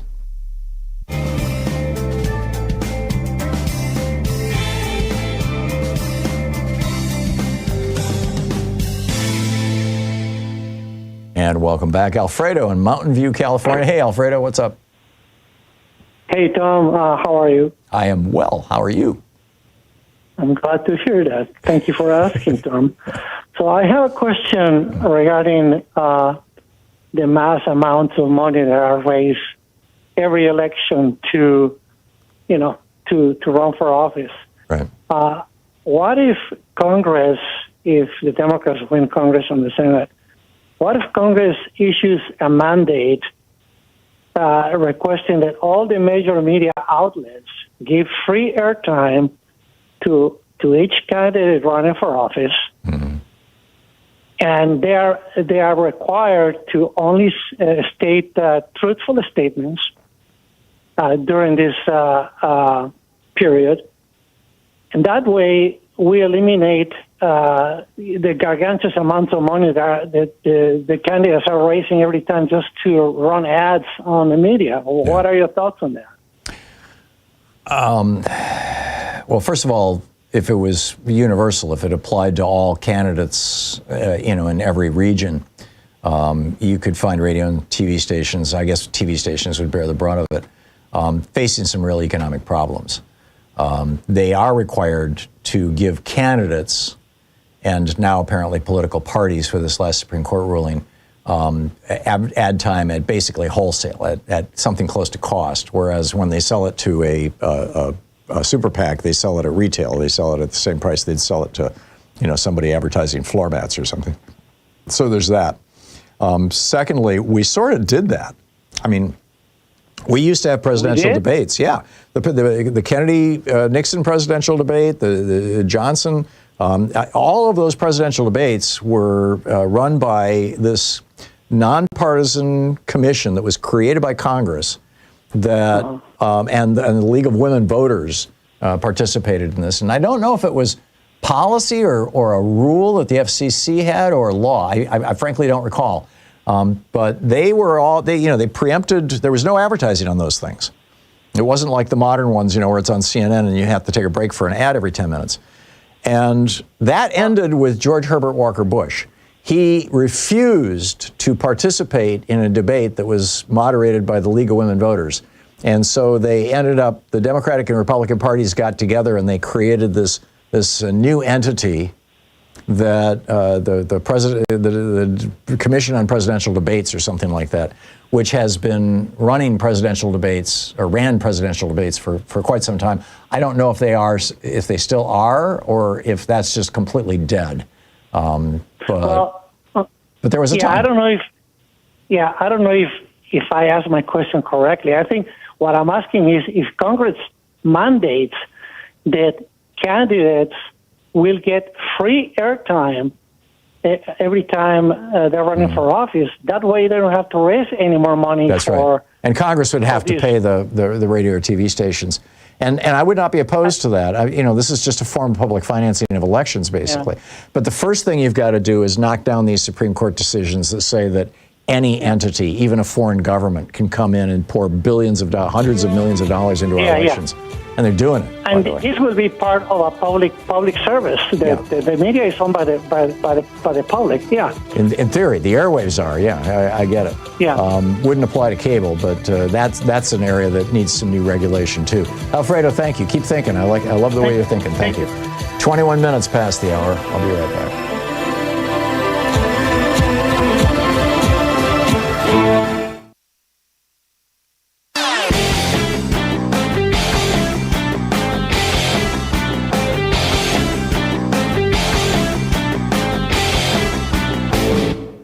The Commonwealth Report is journalism that works for you, not corporations, not billionaires. News for the public, not the powerful. Twice a day, we break down what matters to your life. Visit CommonwealthReport.news and join us today. Stay informed, stay empowered. Welcome back, 22 minutes past the hour. So Dr. Oz, Mehmet Oz, the TV doctor who Donald Trump put in charge of Medicare and Medicaid. Isn't that reassuring? The guy who used to sell, quack supplements. Maybe he still is. I don't know. Anyhow, he was on Don Jr.'s podcast.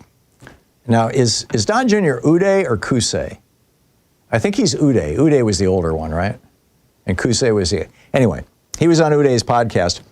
And Oz says, and I quote, "Your dad argues that diet soda is good for him because it kills grass if poured on grass, so therefore it must kill cancer cells inside his body." And Don Jr. goes, okay, but then maybe he's onto something, because I will say this. I know a lot of guys pushing 80, not a lot have his level of energy, recall, stamina.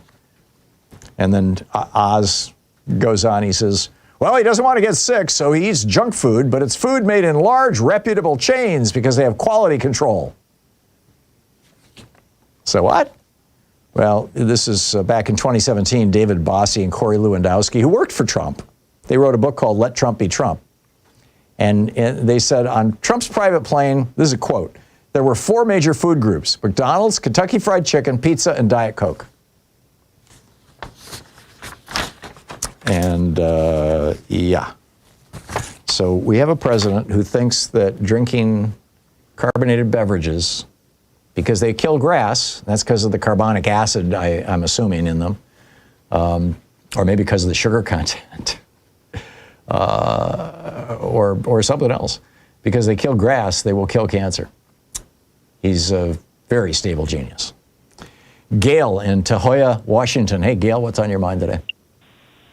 Good morning, Tom. I think that Donald Trump has been manifesting traits of malignant narcissism for years. Since his childhood. He's becoming increasingly demented.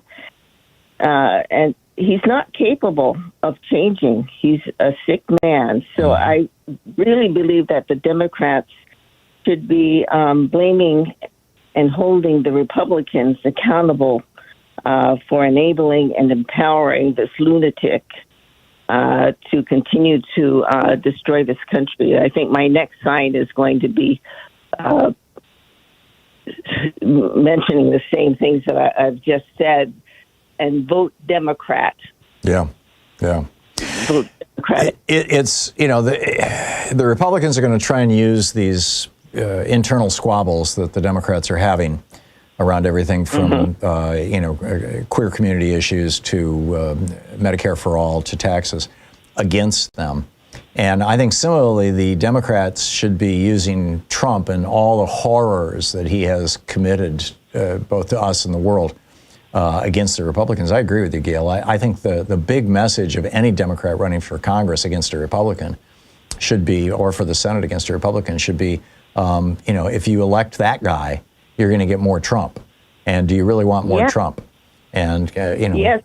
Trump's favorability ratings underwater at 19% below zero, below the center line, We are a sicker, poorer, hungrier, less secure, less able to vote, less humane society because of this man and the Republicans. Always put the Republicans in there because they are just not stopping this unwell person.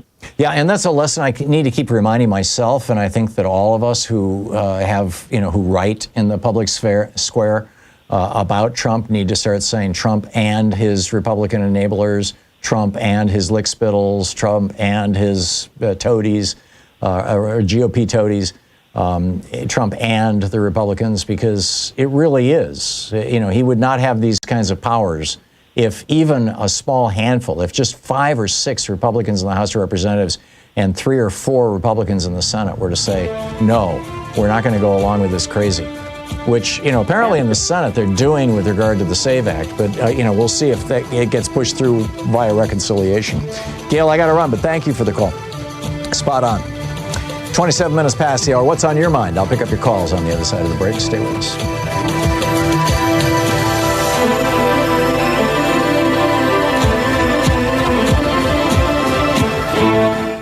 You're listening to the Thom Hartmann Program. Call 202-808-9925. The con and conservative. I'll be right back with your calls.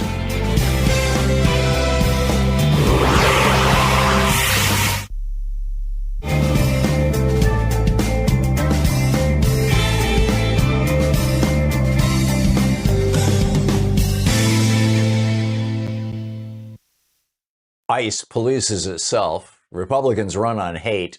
The Trump library's millions vanish. FDA botches a diarrhea scare. Dr. Doom predicts basic income. And Trump says soda fights cancer. Good morning. This is the Commonwealth Report. News for the public, not the powerful. You can follow us at commonwealthreport.news. Who guards the guards when ICE investigates itself? Federal agents got word this week that the FBI will stop investigating violent confrontations involving ICE. According to the New York Times, the guidance went out to FBI managers on Thursday. Here's why it matters. When an ICE agent shoots somebody, the FBI has been the one gathering evidence, and that evidence sometimes ends up implicating the agent. Take that away, and the job falls to Homeland Security investigations, an arm of ICE itself. That's the fox guarding the henhouse. Then this comes after 2 people were shot dead by ICE agents in Texas and Maine in just 2 weeks. Journalist Sam Stein said the change grants, quote, pure impunity for ICE to do horrible things.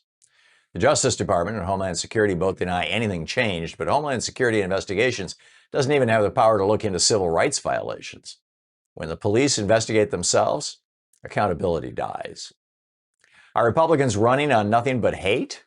Republicans are staring down a brutal midterm forecast, and their plan is fear.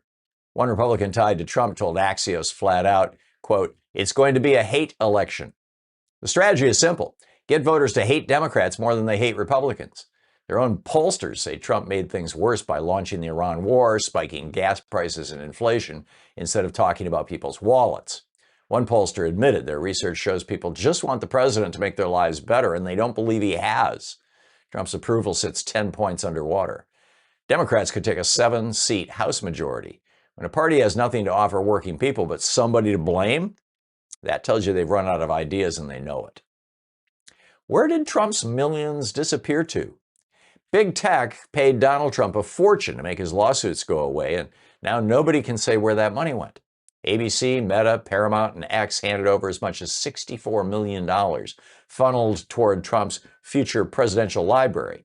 This week, Senators Elizabeth Warren and Richard Blumenthal, along with Representative Melanie Stansbury, said as much as $21 million of it is missing or spent with no explanation. The fund that was supposed to hold it got quietly dissolved in Florida. No board members were ever named. Warren said tens of millions of dollars are unaccounted for. These settlements look like shakedowns from the start, and now the shakedown cash has vanished into thin air, and the American people are left holding nothing but questions. Did the FDA just blow a nationwide diarrhea scare? For days, Taylor Farms was the villain in one of the biggest food poisoning outbreaks in years. The parasite is called cyclosporin and causes long-lasting, watery, sometimes explosive diarrhea. The outbreak has sickened more than 1,600 people across 34 states, with Michigan alone counting over 5,000 cases. On Saturday, the FDA said a lettuce sample from Taylor Farms tested positive. By Sunday night, they took it all back. The agency said the result, quote, should be considered a false positive and apologized to the company. Taylor's Farms had already pulled its lettuce from 27 states, so the source of a massive outbreak is now a total mystery again. When the government's food safety testing whipsaws like this, people lose faith right when they need it the most. Dr. Doom says robots are coming for your paycheck. Nouriel Roubini is the economist who called the 2008 crash before almost anybody. They called him Dr. Doom. Now he says artificial intelligence and robots will replace a large chunk of the workforce over the next 20 to 25 years. His answer is universal basic income, a monthly check for everyone, whether they work or not. He got there answering a question about Social Security, whose trust fund runs dry by 2032. Raising the retirement age won't cut it, he says, when the jobs themselves are gone. Speaking on Bloomberg TV, Roubini said, quote, we need some form of universal basic income for everybody. He figures the winners get taxed to pay for it, or the government takes ownership stakes in the big tech firms getting rich off all this. And get this, he calls that the optimistic version. The question working people should be asking is who owns the robots? Because whoever owns them owns the future. Crazy alert. Trump says diet soda kills cancer cells. And finally today, straight from the president's own doctor, Dr. Mehmet Oz, who now runs Medicare and Medicaid, went on Donald Trump Jr.'s podcast and shared the president's medical theory on diet soda. According to Oz, quote, your dad argues that diet soda is good for him because it kills grass. The logic goes like this. If pouring diet soda on your lawn kills the grass, then drinking it must kill cancer cells inside your body. Oz even described walking into Air Force One and finding Trump with a Fanta, insisting it was fresh squeezed. Now, diet soda can stress a lawn because of the acid. There is zero evidence it does anything to cancer. This is the man running our country's health agenda? Maybe drink some water. And that's the way it is today, Monday, July 20th, 2026. I'm Thom Hartmann.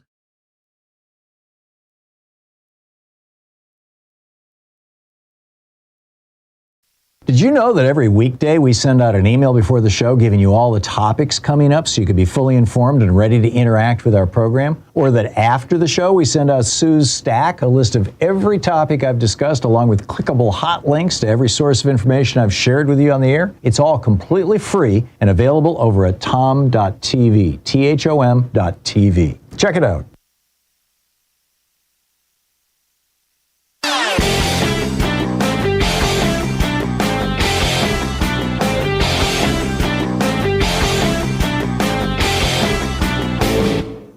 Don't let billionaires shape your understanding of the world. The Hartmann Report brings you powerful, independent insight, free, clear, direct, and uncompromising.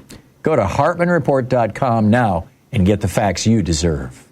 So have you noticed that the Republicans are pretty much not talking about a constitutional convention anymore? They used to be gung-ho to rewrite the Constitution. You know, they wanted to put corporate personhood in there. They wanted to change it so that women can't vote. They wanted to do away with the election of senators, repeal the 17th Amendment, take us back to them being appointed by the states. They had all these weird, they wanted to outlaw labor unions, all these weird ideas, but they've stopped talking about it. I mean, they're still moving forward on it, but it's not. Project 2025, for example, you know, their ultimate talking document does not have one single mention in it about a constitutional convention. Why would that be? Well, it's because the Supreme Court is doing their work for them. I mean, they have overturned Article 2. They've overturned the 1st, 4th, 9th, and 14th Amendments. They've overturned Article 1, Section 7. All the details of this whole thing are over at HartmannReport.com. You got to check it out.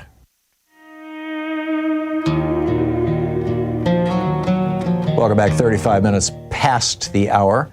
Picking up your calls. Here's Steve in Pueblo, Colorado. Hey, Steve, what's up? Hello. Or Stephen. Hold Excuse on, me. Okay, I took you off speaker. Hey, I'm tired of these Democrats playing softball. Andy Beshear over in Virginia, he's like saying we're waiting for a video, He's in whatever. Kentucky. Why not go down to the hospital and lay eyes on the body? I know. I don't understand why he doesn't just, go to the hospital and say, I want to see my old friend Mitch McConnell. I mean, it's you got the governor of the state and the senator from the state. I mean, you don't get higher than that. They should be able to talk to each other. Well, I want to call him up and yell at him. You might want to gently suggest, Andy Beshear is one of the good guys. He is, and I get that from him, but I'm tired of these Democrats who are playing softball when Republicans are playing hardball. Yeah, and have been for decades. Yep. And and the good news with me is I'm finally getting together with the realtor tomorrow and going to start looking at buying a condo. Oh, good. I hope it's good. I've rented all my life. Uh-huh. I own some acreage south of Pueblo here. Mm-hmm. I wanted to start building on it. I made a couple mistakes in the stock market, so I'm waiting for. Have you heard of Rivian? Oh yeah, they make a really great little electric car, or kind of an electric truck as well. Yeah. Yeah, we see them all over the place here in Portland. They must have a very active dealership because they're very noticeable because their headlights look, are kind of little ovals. Yeah, I got 3,000 shares. Mm-hmm. Are they doing okay? At 56. Well, it's at $56 a share. Right now, they're about 17. Oh, ouch. But but what encourages me is that the CEO was given $1.5 billion bonus for when the stock hits 200. So they're trying to Elon Musk him. Interesting. Yeah, very interesting. Yeah. Well, we'll see. I mean, I think a lot of that is going to depend on how, if this war continues and the price of oil stays above $90 a barrel, which is where it's at now, and pushing the price of gas back up into the $4 or $5 range. Rivian and the other electric car company makers, Lucid right now is in trouble too, and I think most of their trouble comes from the fact that Trump came in and said, no, we're not going to build out those 100,000 charging stations all across the country that Joe Biden got funding for out of Congress. We're not going to build basically electric. We're not going to electrify America. We're gonna double down on coal and on fossil fuels because the fossil fuel industry gives me a lot of money, and which is probably going to be my rant for tomorrow. The steel and the aluminum tariffs don't help either. Exactly. Yeah. There you go. Yep. But yeah, I'm in. I figure another 2-3 years. However, a little bit of bad news came out. They're asking for another 75 million shares to be issued. Well, they're trying to raise money. So, I mean, that's what companies do. Yeah, they're trying to raise money. I don't know. Is that going to badly dilute the shares? Well, Stephen, I can't. I don't want to turn this into an investment show. I got to move along. Stephen, thank you for the call. Good luck, and I hope Rivian recovers. I really do. They make a beautiful car. Sandra in Omaha, Nebraska. Hey, Sandra, what's on your mind today?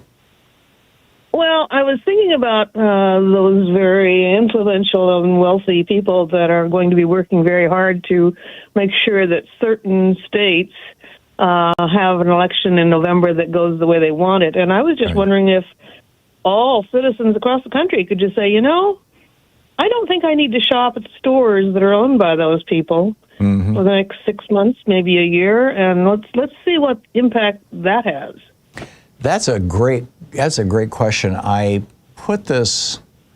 Let me see if I can find it real quickly, because I put it on tomorrow's show to discuss. But yeah, here it is right here. Judd Legum, who's been on this program many times, publishes a newsletter called popular.info. And he's got a list. These are the companies that are the biggest supporters of ICE in Congress. I thought there'd be a list. Yeah, and these are the companies that support Republicans who support ICE. All right. The number one is SpaceX. They support 63 of these Republicans with about $500,000. Home Depot is number 2, Charter Spectrum number 3, UPS number 4, and then the list goes down. Chevron, Walmart, Valero, New York Life, Altria, Aflac, Toyota, Regions Bank, Verizon, Google, Capital One, Phillips 66, AT&T, Amazon, Comcast, NBC Universal, Cox Communications, Delta Airlines, Dell, FedEx, Enterprise Rent-A-Car, and Microsoft. Those are the top 25.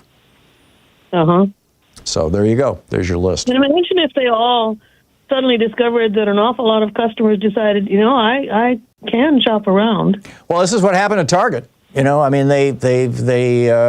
after Juneteenth, they went after the black community, and they went after the queer community, and they have been suffering ever since. In meaningful ways. And I'm with you. Sandra, thank you. Great idea. Thanks for the call. Nicholas in San Cristobal, Mexico. Hey, Nicholas, how are you? What's up? It's been a while, Tom. Everything's up, as you know. Everything's crazy and looking fairly dire, if we allow it to. You, I, tons of other people are very concerned about the midterm elections coming up and what the Republicans will be getting up to in order to discourage people from coming to vote initially, turning people back home who are on their way to the polls by encountering ICE stops along the way. We know what they're up to. We know what they're going to get up to. We can even easily imagine more of what's ahead. I have a very serious recommendation. Excuse me. I'm suffering from COPD fairly badly today, so bear with me if you can. Yeah, it's bad. Something that's really incredible I listened to for you and your other viewers who are listening who might make a simple note to go to YouTube and search for Rebuilding Home in the 21st Century, Chris Hedges' program. Rebuilding Home in the 21st Century. It's with the great Turkish journalist Ece Temolkaran. She is the journalist from Istanbul who first started warning the Turks about Erdogan back in 2002. And nobody paid attention. Everyone said, there was opposition growing. That's why he ended up with a military coup when he left the country. There just wasn't enough. There wasn't enough to stop him. Right. He did get into power. He's there now. Yeah. And it's impossible to dislodge these people, which is the point she's making. Once they get in, they're in. They slam the door on everything, and they take all the institutional methods to get them out. Yep. They get them under their control so that we can't use those methodologies to get them out. It doesn't work any longer. They're in and they're stuck in there. We're stuck with them. She's warning us about the midterms upcoming. She says this is very possibly the United States' last chance. Yep, I agree. Not 2028, it's now. It's upcoming. I completely agree. Yep, and, as you agree. And this is a woman who is not just probably the best informed about what happened in Turkey happened and the similarities in the United States. She's also wise. She's a wise woman. And that's a rare addition to intelligence. We're always looking for that. And we don't encounter it very often. This woman is smart, informed, and wise. And boy, is she worth listening to. Rebuilding Home in the 21st Century, Chris Hedges. And anybody, who is paying attention and cares will get a great, great deal of this. It will scare you in part, but it should also mobilize you to do something. And do something even in advance of the election. Don't wait till the election. Start now. What is her name again? Her name is Ece, E-C-E, as though there's an H in there. E-C-E Temel-Kuran, T-E-M-E-L, Temel, K-U-R-A-N, Kuran, Temel-Kuran. Okay. Thank you very much. But you don't need to remember the name. Just rebuilding home in the 20. But the reason she uses home, she says that there are so many people worldwide who no longer recognize the country they were born in, us included. Mm-hmm. Yeah. No, I get it. We basically are homeless now. Yeah, and I think that's that feeling of almost despair that is sweeping the country, and it's right. It's why we need to stand up and push back. Nicholas, thank you. Thank you so much. It's always nice to hear from you. Appreciate it. Thank you. We'll be right back. It's 45 minutes past the hour. You're listening to Thom Hartmann. Visit thomhartmann.com for audio and video archives. Back with more of your calls in just a moment.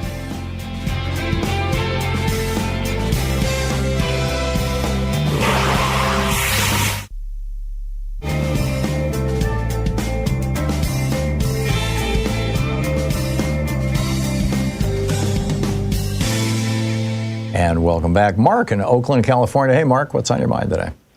Oh, hey, Tom. Thanks for taking my call. Sure. Tom, the reason I'm calling in today, I wanted to talk about Lindsey Graham's funeral next week. Mm-hmm. But before I get to that, I wanted to ask you a question. Are you familiar with Adam Mockler?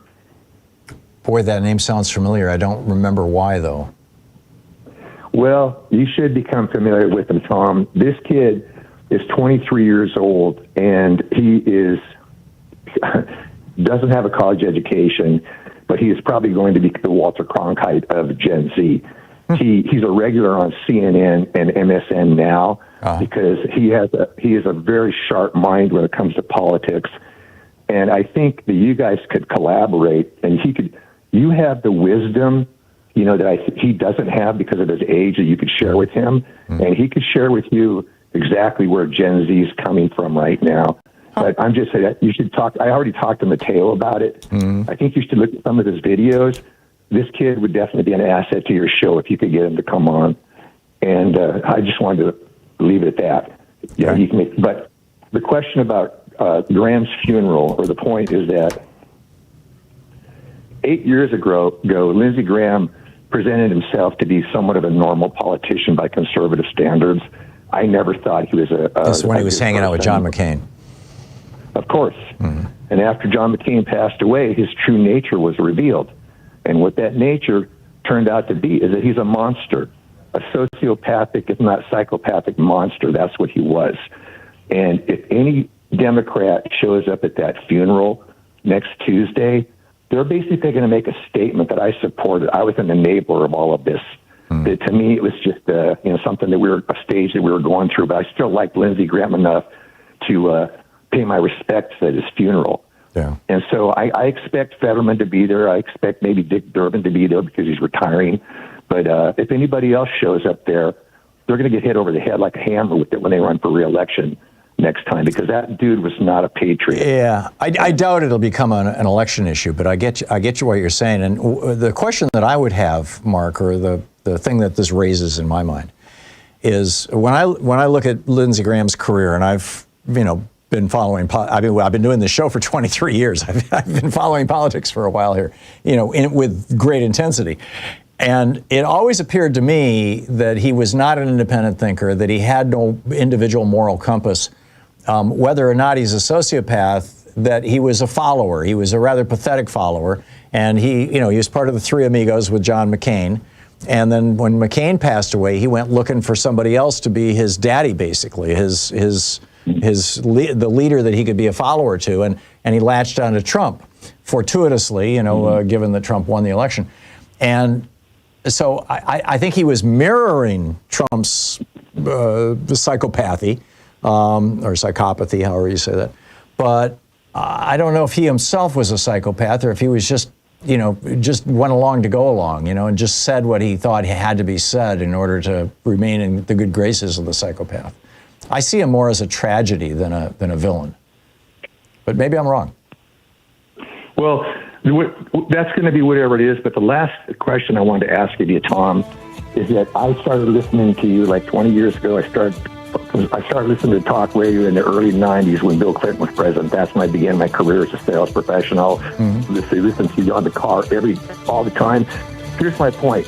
For almost 25 years, I would listen to conservative talk radio and hear people like Sean Hannity, Mark Levine, O'Reilly, and the one thing that their callers had in common, many of them over a period of years, if not decades, is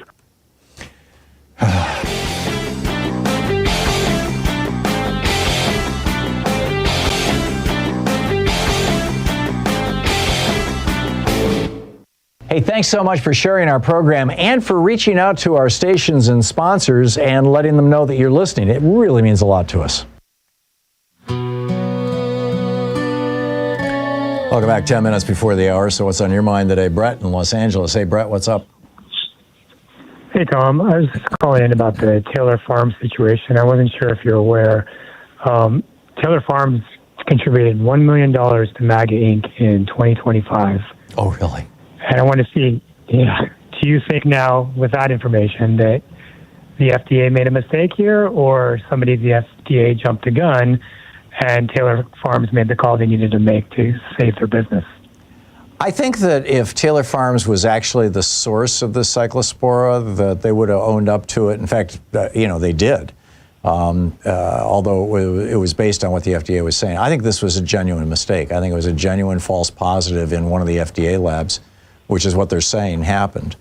And I doubt that $1 million contribution had anything to do with, either the initial statement or the retraction of that initial statement. It might have speeded up the retraction. I don't know, but that's interesting to know. I had no idea. Seems like Forbes reports it as being connected to the FDA announcing they were delaying implementation of the food traceability rule last year, which was how they trace all this stuff. Right. So Taylor Farms wanted to have less regulation. Muddy the water. Yeah, exactly. Incredible. Well, I guess, live by the sword, die by the sword. They have been seriously financially hurt by this deregulation. So there you go. Brett, thanks for that bit of information. That's fascinating. Thank you. Steve in Yorba Linda. Hey, Steve, what's up? Hello. Hey. Hello, Tom. Yeah. Oh, okay. Yeah, thanks. I'm wondering if you had seen an ad on TV that I had seen an ad on TV, and it's for something called a Trump account. And the odd part is it's something that you can sign up for your kid. And supposedly, the federal government will stick $1,000 in an account for your child, and they can just let it grow over the years. Now, that's right. If your child was born while Trump was president. Oh well, that's strange and interesting. But the problem I have with this is that Donald Trump has been involved in so many scams. Is that I'm wondering if this thing, people are going to sign up for it. They're going to give their information to an agency in the federal government. Supposedly it's for their kid. And so supposedly they're going to probably have to give their kid's social security number, et cetera, et cetera. Mm-hmm. And then it's just going to add to this database that's going to be captured by Trump. And I think they've already got that. I'm guessing that there's probably some for-profit companies, maybe stock trading companies, the kind of Schwab Fidelity kind of thing, that are in the middle of this, just the same way that when they created, Medicare Advantage, they put the insurance companies in the middle of it. Somebody is going to make a buck off this that they're going to kick back to Republicans. And more than one Republican politician has said right out loud that if there's a good response to these programs, then ultimately they will replace Social Security. They will use these programs to replace Social Security, which has been the holy grail for Republicans since 1935, is figuring out some way to destroy Social Security because they view that as socialism and think that it's evil. How dare you tax people? So we'll see. And what's interesting, what the third part of interest of this, Steve, is in a book called Agrarian Justice. It's more of a pamphlet. It's about 70 pages. Agrarian Justice that Thomas Paine wrote in the 1780s or maybe the 1790s. He suggests this very program. He says the government should open an account every time a baby is born and put a certain amount of money into it that will grow and that money will become available to that child when it's time for him to go to college or enter the world as an adult. And I always thought that was interesting, and I always thought it was a good idea. But because Trump is doing, the Trump administration is doing it, I have a whole lot of questions about the implementation of this and where it's going to go. So we'll see. Yeah, I agree. Yeah, thanks a lot, Steve. Appreciate the call. Jeff in Cambridge, Minnesota. Hey, Jeff, what's on your mind today? Yeah, I think that Trump could be credibly accused of and convicted of treason. And here's my thoughts. So it appears that Russia and China are giving targeting information to the Iranian drones. Yes, that has been reported. Okay, at the beginning of the war, Trump cut back on the restrictions of Russia to ship oil. That's correct, too. Okay, so he is giving comfort and aid to somebody who is giving comfort and aid to somebody at war with us. Yeah, I get it. Yep. The thing is, Putin and Trump have these hour-long phone calls every 2 weeks. They have ever since he was inaugurated. We don't know how many they had before that, but clearly Putin is leading Trump around by the nose. Yeah, but I'm just saying that's a textbook definition of treason. Yeah, giving aid and comfort to the enemy during a time of war. Yeah, I think it's a very plausible way to charge him with treason. It is. It certainly raises a number of questions. I mean, Trump is also refusing to ship anti-missile technology or weapons, rather, to Ukraine. At the same time that Putin has, doubled and tripled the intensity with which he's raining this horrific weaponry down on, particularly Kyiv is taking the brunt of it now. I mean, they're going after the capital city. I think that they're randomly hoping that they'll kill Zelensky and that'll end it or something. But they don't understand that Ukraine is a democracy. Jeff, I got to run, but interesting idea. Thank you very much. All right, Dr. Doom says robots are coming for your paycheck. But next, Heidi Siegmund Cuda, Bette Dangerous, is going to tell us about Palantir. Stick around, it's going to get interesting.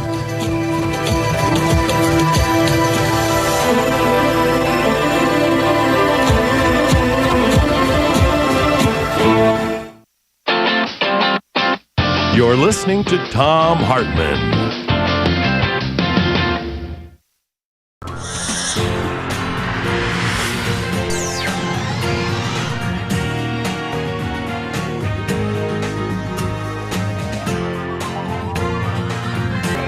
We say fight back!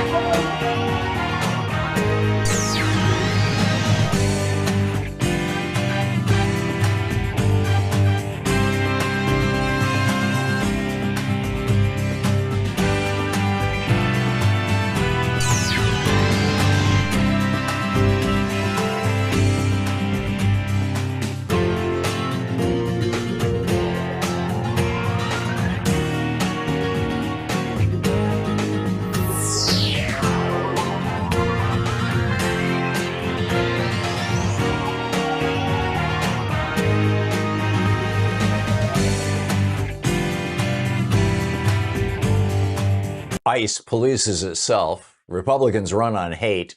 The Trump library's millions vanish. FDA botches a diarrhea scare. Dr. Doom predicts basic income. And Trump says soda fights cancer. Good morning. This is the Commonwealth Report. News for the public, not the powerful. You can follow us at commonwealthreport.news. Who guards the guards when ICE investigates itself?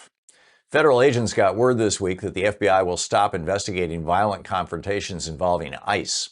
According to the New York Times, the guidance went out to FBI managers on Thursday. Here's why it matters. When an ICE agent shoots somebody, the FBI has been the one gathering evidence, and that evidence sometimes ends up implicating the agent. Take that away, and the job falls to Homeland Security investigations, an arm of ICE itself. That's the fox guarding the henhouse. Then this comes after 2 people were shot dead by ICE agents in Texas and Maine in just 2 weeks. Journalist Sam Stein said the change grants, quote, pure impunity for ICE to do horrible things. The Justice Department and Homeland Security both deny anything changed, but Homeland Security investigations doesn't even have the power to look into civil rights violations. When the police investigate themselves, accountability dies. Are Republicans running on nothing but hate? Republicans are staring down a brutal midterm forecast, and their plan is fear.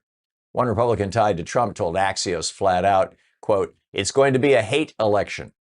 The strategy is simple. Get voters to hate Democrats more than they hate Republicans. Their own pollsters say Trump made things worse by launching the Iran war, spiking gas prices and inflation, instead of talking about people's wallets.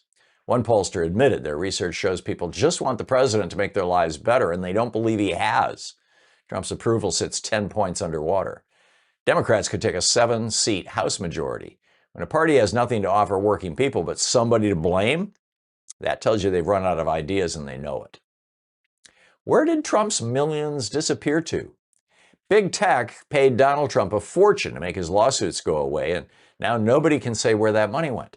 ABC, Meta, Paramount, and X handed over as much as $64 million, funneled toward Trump's future presidential library.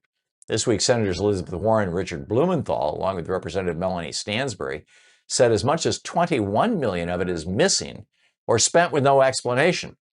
The fund that was supposed to hold it got quietly dissolved in Florida. No board members were ever named.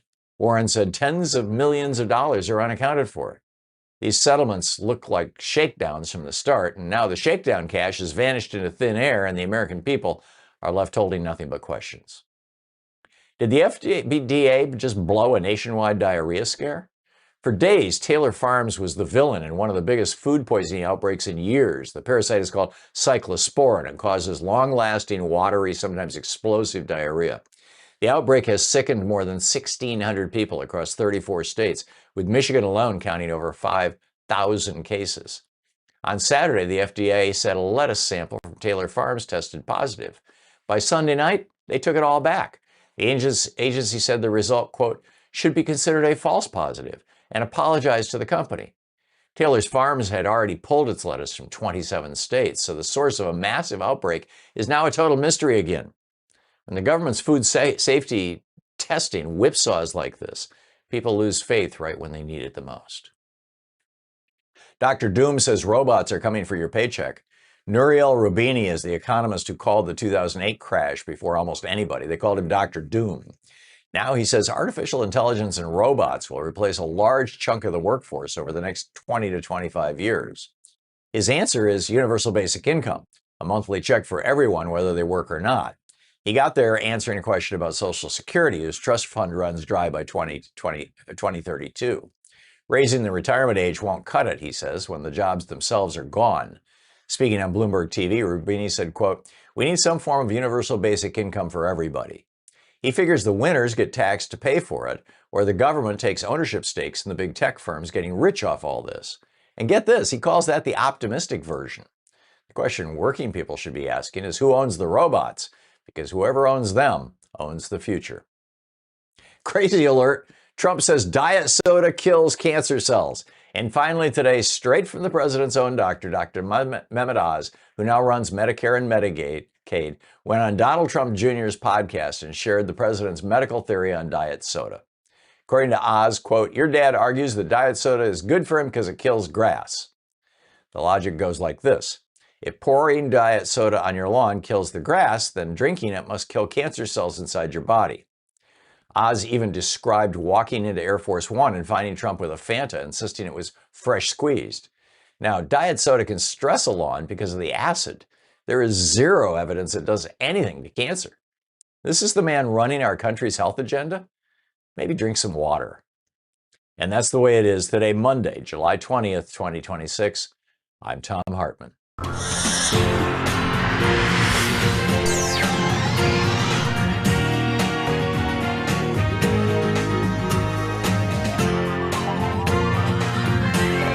We say fight back!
Did you know that every weekday we send out an email before the show giving you all the topics coming up so you can be fully informed and ready to interact with our program? Or that after the show we send out Sue's Stack, a list of every topic I've discussed along with clickable hot links to every source of information I've shared with you on the air? It's all completely free and available over at thom.tv, THOM.tv. Check it out.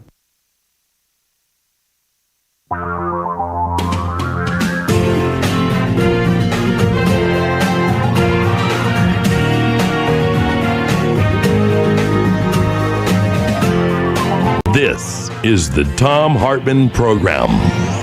Welcome to the third hour of our program. On the line with us, our friend Heidi Siegmund Cuda, also known as Bette Dangerous, the author and Emmy Award-winning investigative reporter, co-host of the Radicalized Truth Survives podcast. You can subscribe to her Substack at Bette Dangerous, spelled Betty like Betty David, B-E-T-T-E, no Y, BetteDangerous.com. On Substack, and it's just great. Heidi, welcome back to the program. You wrote a great piece titled "Rejecting Palantir: Europe Fights Back." To start out, tell us, what is Palantir and who is Peter Thiel? Oh God, do I have to? Some might call Peter Thiel the Antichrist. He has been called that. Peter Thiel is one of the tech bro billionaires that we have spawned. He founded a data analytics company called Palantir. He also is part of PayPal. And he seems to have his fingers or tentacles in just about everything that destroys democracy. And there's a reason for that. He believes that freedom and democracy is no longer compatible. And so he builds companies that actually have been steadily helping move the world more authoritarian in direction. And what happened that I think is very newsworthy is that Europe is finally taking its digital sovereignty seriously. And I think that's a term you're going to hear a lot more about, because since World War II, Europe considered America one of its allies and its, backer and its friend. And we know we knew this back in 2016, but we know now that that is not the case, as Trump has been very antagonistic toward Europe and the EU and NATO. And why Palantir is very important is that it is a data analytics company. It stores your database. It's an AI company, so it analyzes your data, and it is metastasizing all over the world. And I use that word intentionally because it's used in state databases, national databases. It's used in the military. It has multi-million-dollar contracts with ICE, for example. And what's been happening in recent weeks is that the EU is finally fighting. European countries are finally fighting on the battlefield they should have been fighting on all along, and that's the internet. Multiple European companies are now blacklisting Palantir, and that's a very, very important development, because why they are doing it is that they look at the U.S. now as a threat to their national security and their very sovereignty. And Peter Thiel, of course, is connected to all of that. And I'm happy to speak on his role in Cambridge Analytica, because that might help your audience sort of follow along. This tech stuff is often dry, but it is actually very, very important. Yeah, please do so. And also Mike Flynn's role in all this. You mentioned that in your... Thank you. Oh, Thom, you're so great. I should have said from the beginning, thank you for sharing my work with your viewers. They've been very supportive, and it means a lot. I had no idea that Mike Flynn was actually the kind of unofficial lobbyist to get Palantir into the U.S. military, into the Department of what was called Defense. And that was back in 2010. Right around the period when he was in Afghanistan. And as we know, Mike Flynn, of course, now is a registered foreign agent. And the fact that he was promoting Palantir pretty early on, when nobody exactly knew quite what it was, I think is a very important data point. So Peter Thiel not only develops Palantir 2 decades ago, but he also used the technology that he developed and the engineers to help Cambridge Analytica which was, of course, the shell company for a military contractor in the UK. So while Peter Thiel is on the board of directors, he's also helping Cambridge Analytica. Now, why is that important? That is the data mining company that was used to help Trump win the 2016 election. It was the data mining company that helped push Brexit along. And what did Brexit do, of course? Weakens, in my opinion, weakens the EU, weakens the UK. Anytime you fracture a whole, a union, it's very important. So all these years later, we see what the first year of Trump's second term looked like and how the allied countries that we have known since World War II had to rethink their relationship with the U.S. And the most important thing that they can do is begin to protect their citizens and their sovereignty by blacklisting Palantir, getting it out of its databases. France, fighting national security issues, developed its own technology. Switzerland said no to Palantir 9 times. The UK regionally is getting rid of Palantir, and there's a lot of pressure on the new PM to get it out of the NHS.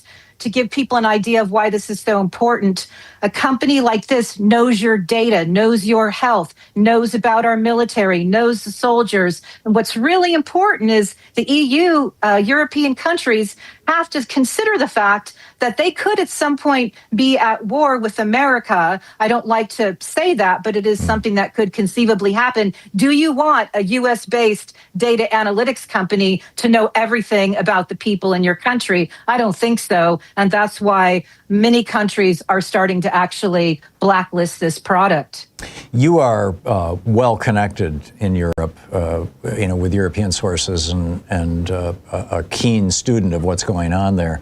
And I have friends, on the continent, and I'm hearing a concern that is just starting to bubble up in public places that the Republicans, that in America, the right-wing billionaires will come in and throw a couple $1 billion into this election. They'll target the 20 or 30 actual swingable House seats and the 3 or 4 swingable Senate seats in a way that will keep the House and Senate in Republican hands.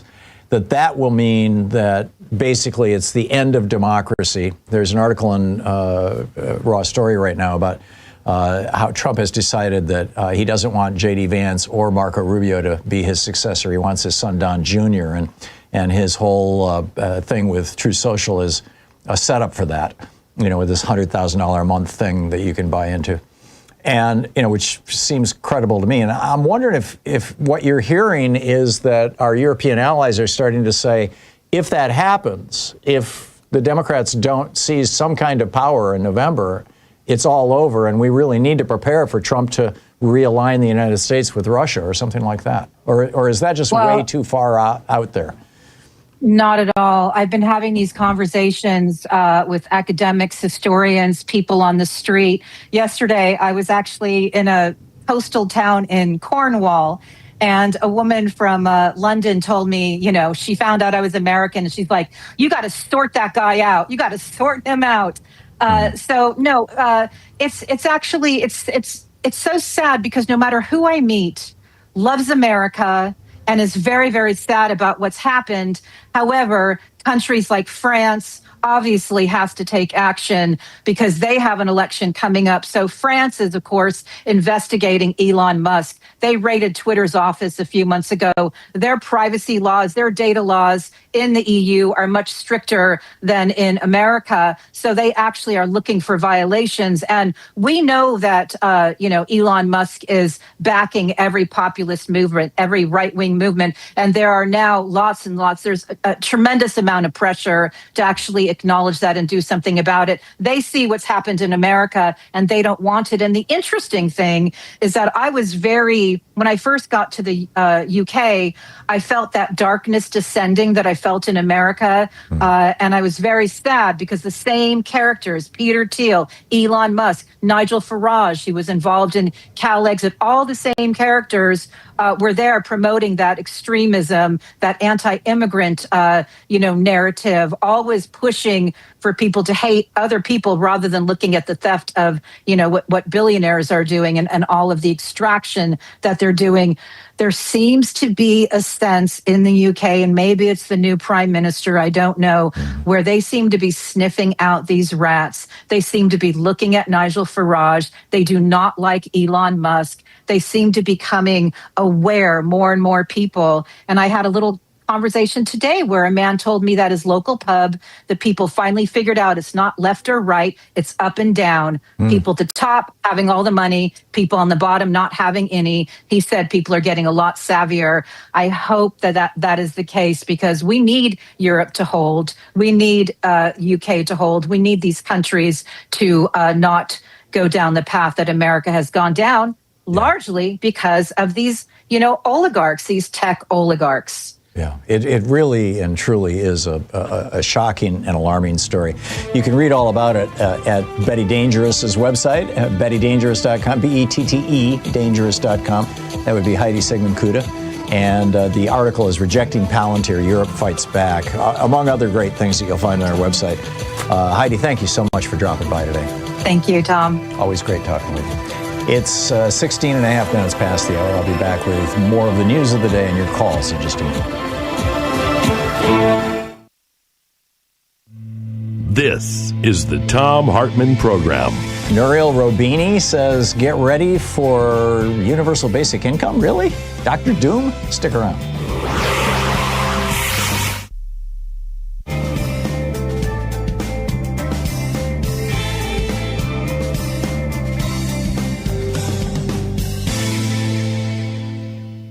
And welcome back, Gary in Monroe, Georgia. Hey, Gary. Greed has no heart. Hi, Tom. Yeah, hi, Tom. Thank you. It is the essence of my op-ed today, in fact. The Zeus's Law.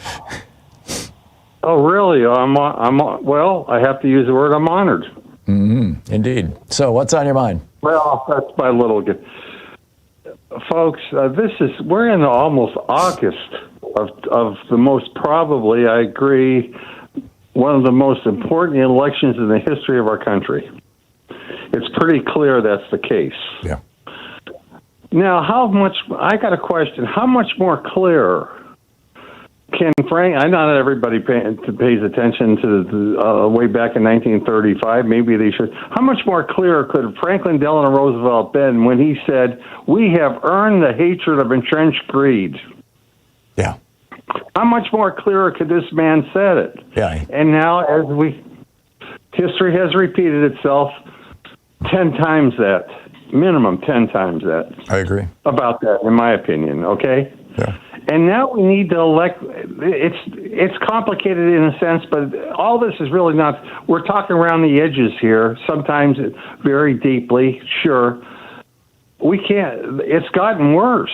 Yeah. And we need to elect people with we have to have charisma in a candidate. We have to have integrity, and we have to have vision, and somebody can send a simple messages out about greed and character in a clear way. And those people are the governor of Kentucky, Beshear, in my opinion, the Senator Ossoff down here in Georgia, along with Senator Warnock. Yeah.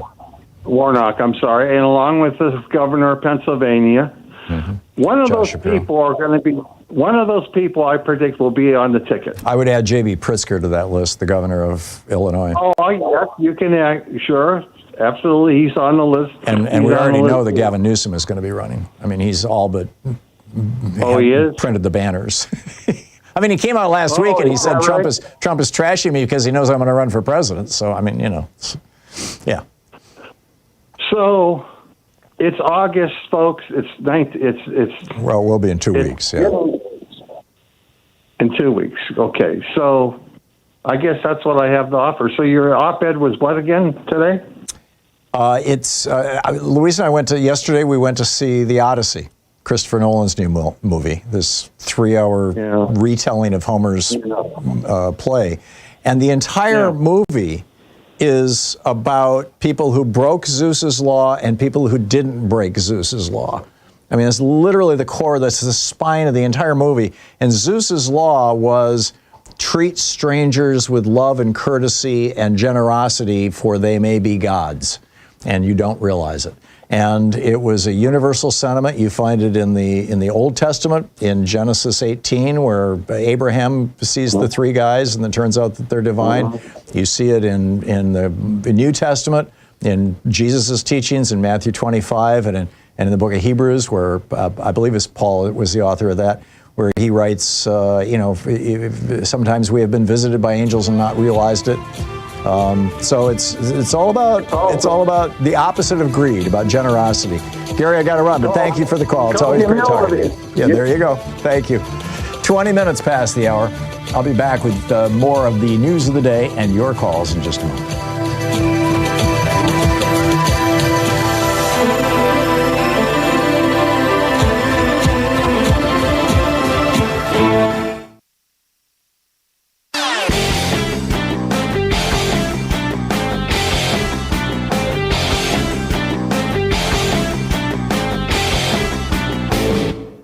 Tired of spin and billionaire-backed news? The Commonwealth Report delivers truth with backbone. News for the public, not the powerful. Twice daily, no fluff, no fear. Go to commonwealthreport.news and subscribe now. Democracy belongs to you. So what do we call the really, really mind-bogglingly rich? You know, at the founding of the Republic, they were referred to as speculators or moneyed interest or aristocrats. In the years leading up to the Civil War, we called them the cotton lords and the plantation aristocracy. In the late 19th century, they were the robber barons. In the 1930s, FDR called them the economic royalists. But since the Reagan Revolution, we've just called them billionaires. And now, you know, some of them want to call themselves tech bros. Like, that's kind of a good thing, you know, like tech is positive and bros, you know, like Mark Zuckerberg saying we need more masculine energy in American business culture. So we need a new phrase. I would like to suggest the morbidly rich. Morbidly suggests unhealthy. And the vast riches that some of these people have is unhealthy to our democracy, particularly since 5 Republicans on the Supreme Court said that morbidly rich people can buy politicians. And it's unhealthy for them, too. So morbidly rich. There's an op-ed over at HartmannReport.com all about it. Check it out. 22 minutes past the hour. So remember Dr. Doom? Nouriel Roubini is the economist. I was looking for a more detailed title, but he was the first guy back in 2008 who said that a crash is going to happen, and it's going to happen because of housing and because of the way that these trading companies are dealing with these toxic mortgages. Right? I mean, he called it, and they called him Dr. Doom at the time, and you know. So now he was on Bloomberg TV on Friday, and he predicted that over the next couple of decades, a large chunk of our population is going to be replaced by AI and robots. And, or not our population, our workforce. And he says this is a good thing. He says this will unlock massive economic growth. He says that AI is going to develop into artificial general intelligence, meaning it'll be as smart as we are. And he said this is going to accelerate growth from 2 to 4% by the end of the decade to 6% by 2040 and 10% by 2050. And so then they say, well, what do you do with all these workers who are being displaced? And he said, eventually we need some form of universal basic income for everybody while they work and once they retire. Interesting. He said, we will either have ex post distribution, that is universal basic income, or we'll have it ex ante. Ex ante means some form of socialism. Essentially, the government is going to take over some fraction of the big tech firms. And now you've actually got OpenAI saying, please take 5% of our company. So Roubini is basically saying that we need to become socialists, and that the big AI companies who are going to be making all the money from this new technology that's going to change the world and run everything, that part of their profits should be redirected toward our personal individual checkbooks, which is all very, very interesting. So I don't know. Makes sense to me, but we'll see where it all goes. All right, what's on your mind today? Al in Franklin Park, Illinois. Hey, Al, what's up? Good morning, Tom, or good afternoon, Tom. Indeed. As you said, it's not left and right; it's up and down. And right now it's 106 days before the November election, so we have to be all about those elections. And it's only about a month and a half until early voting starts in a lot of places. Oh, good point. That as well. It's all about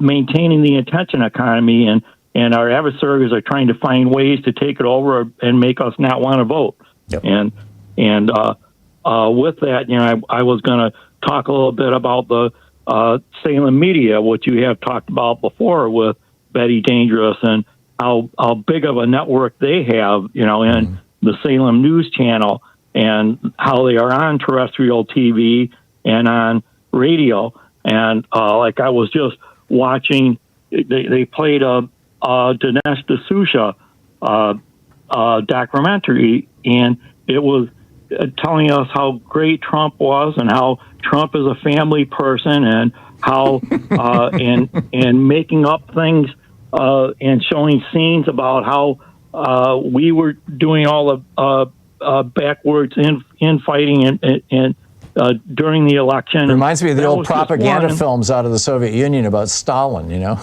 What a good man he was. Yeah, good point. Good point.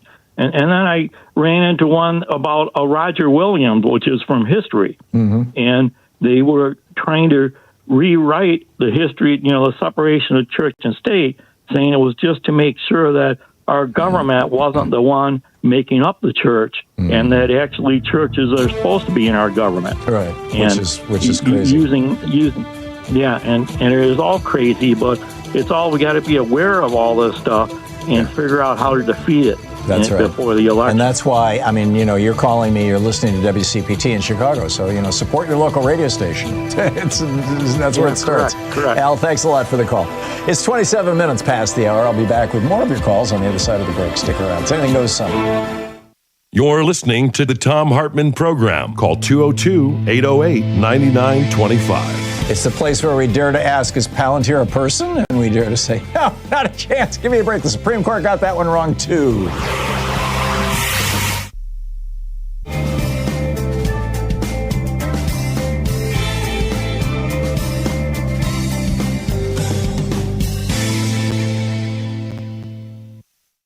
ICE polices itself. Republicans run on hate. The Trump library's millions vanish. FDA botches a diarrhea scare. Dr. Doom predicts basic income. And Trump says soda fights cancer. Good morning. This is the Commonwealth Report. News for the public, not the powerful. You can follow us at commonwealthreport.news. Who guards the guards when ICE investigates itself? Federal agents got word this week that the FBI will stop investigating violent confrontations involving ICE. According to the New York Times, the guidance went out to FBI managers on Thursday. Here's why it matters. When an ICE agent shoots somebody, the FBI has been the one gathering evidence, and that evidence sometimes ends up implicating the agent. Take that away, and the job falls to Homeland Security investigations, an arm of ICE itself. That's the fox guarding the henhouse. Then this comes after 2 people were shot dead by ICE agents in Texas and Maine in just 2 weeks. Journalist Sam Stein said the change grants, quote, pure impunity for ICE to do horrible things. The Justice Department and Homeland Security both deny anything changed, but Homeland Security Investigations doesn't even have the power to look into civil rights violations. When the police investigate themselves, accountability dies. Are Republicans running on nothing but hate? Republicans are staring down a brutal midterm forecast, and their plan is fear. One Republican tied to Trump told Axios flat out, quote, it's going to be a hate election. The strategy is simple. Get voters to hate Democrats more than they hate Republicans. Their own pollsters say Trump made things worse by launching the Iran war, spiking gas prices and inflation, instead of talking about people's wallets. One pollster admitted their research shows people just want the president to make their lives better, and they don't believe he has. Trump's approval sits 10 points underwater. Democrats could take a 7-seat House majority.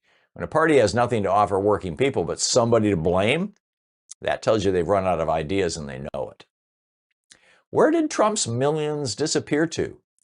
Big tech paid Donald Trump a fortune to make his lawsuits go away, and now nobody can say where that money went.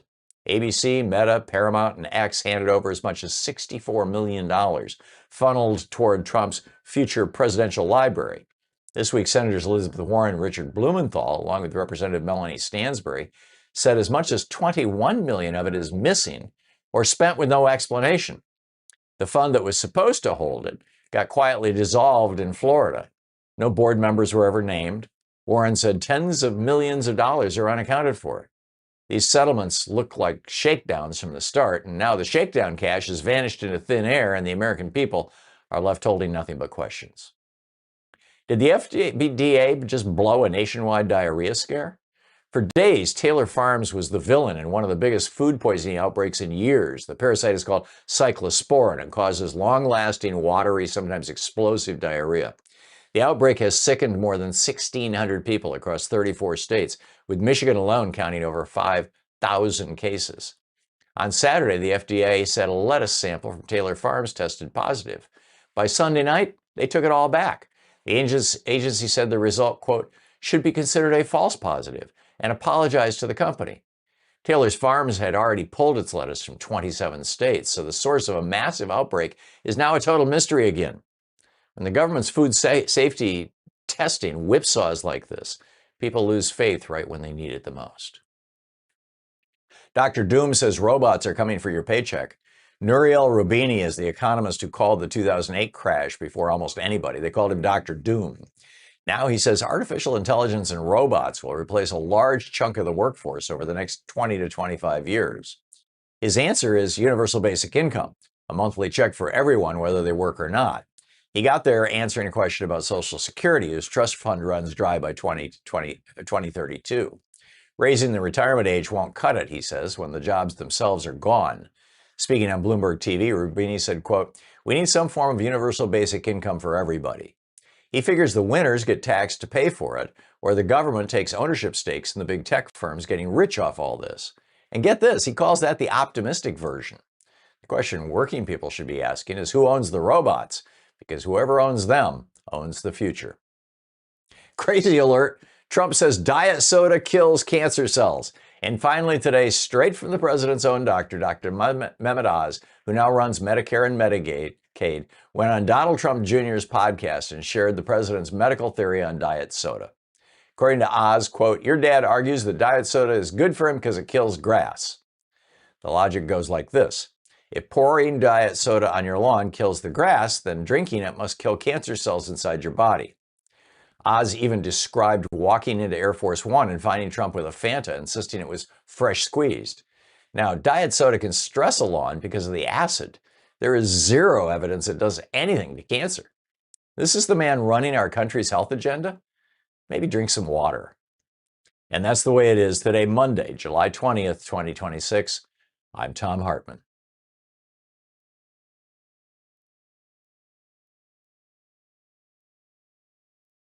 Did you know that every weekday we send out an email before the show giving you all the topics coming up so you can be fully informed and ready to interact with our program? Or that after the show we send out Sue's Stack, a list of every topic I've discussed along with clickable hot links to every source of information I've shared with you on the air? It's all completely free and available over at thom.tv, THOM.tv. Check it out.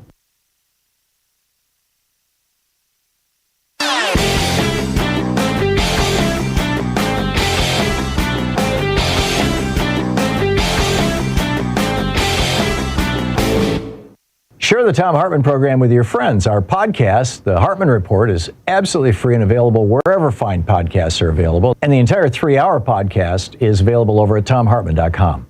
Human beings have a couple of unique characteristics. The first is that we can be very tender and loving and concerned and caring toward people we perceive as being our group, us. We can also be extraordinarily violent against people that we consider to be them, if we think of them or this other as a threat. Probably the classic example of this is Adolf Hitler convincing Germans that, Jews were a threat to them and good Germans going along with the Holocaust. Well, this othering is built into our DNA. This is, ancient stuff. And the Republican Party, since the time of Nixon, when he started, picking up the white racist vote after Democrats laid it down in the 60s, the Republicans have been using this to try to other minorities in America as a political strategy. And this is really deadly stuff. There's a whole op-ed about it over at HartmannReport.com. Is othering human nature's deadliest instinct? Check it out.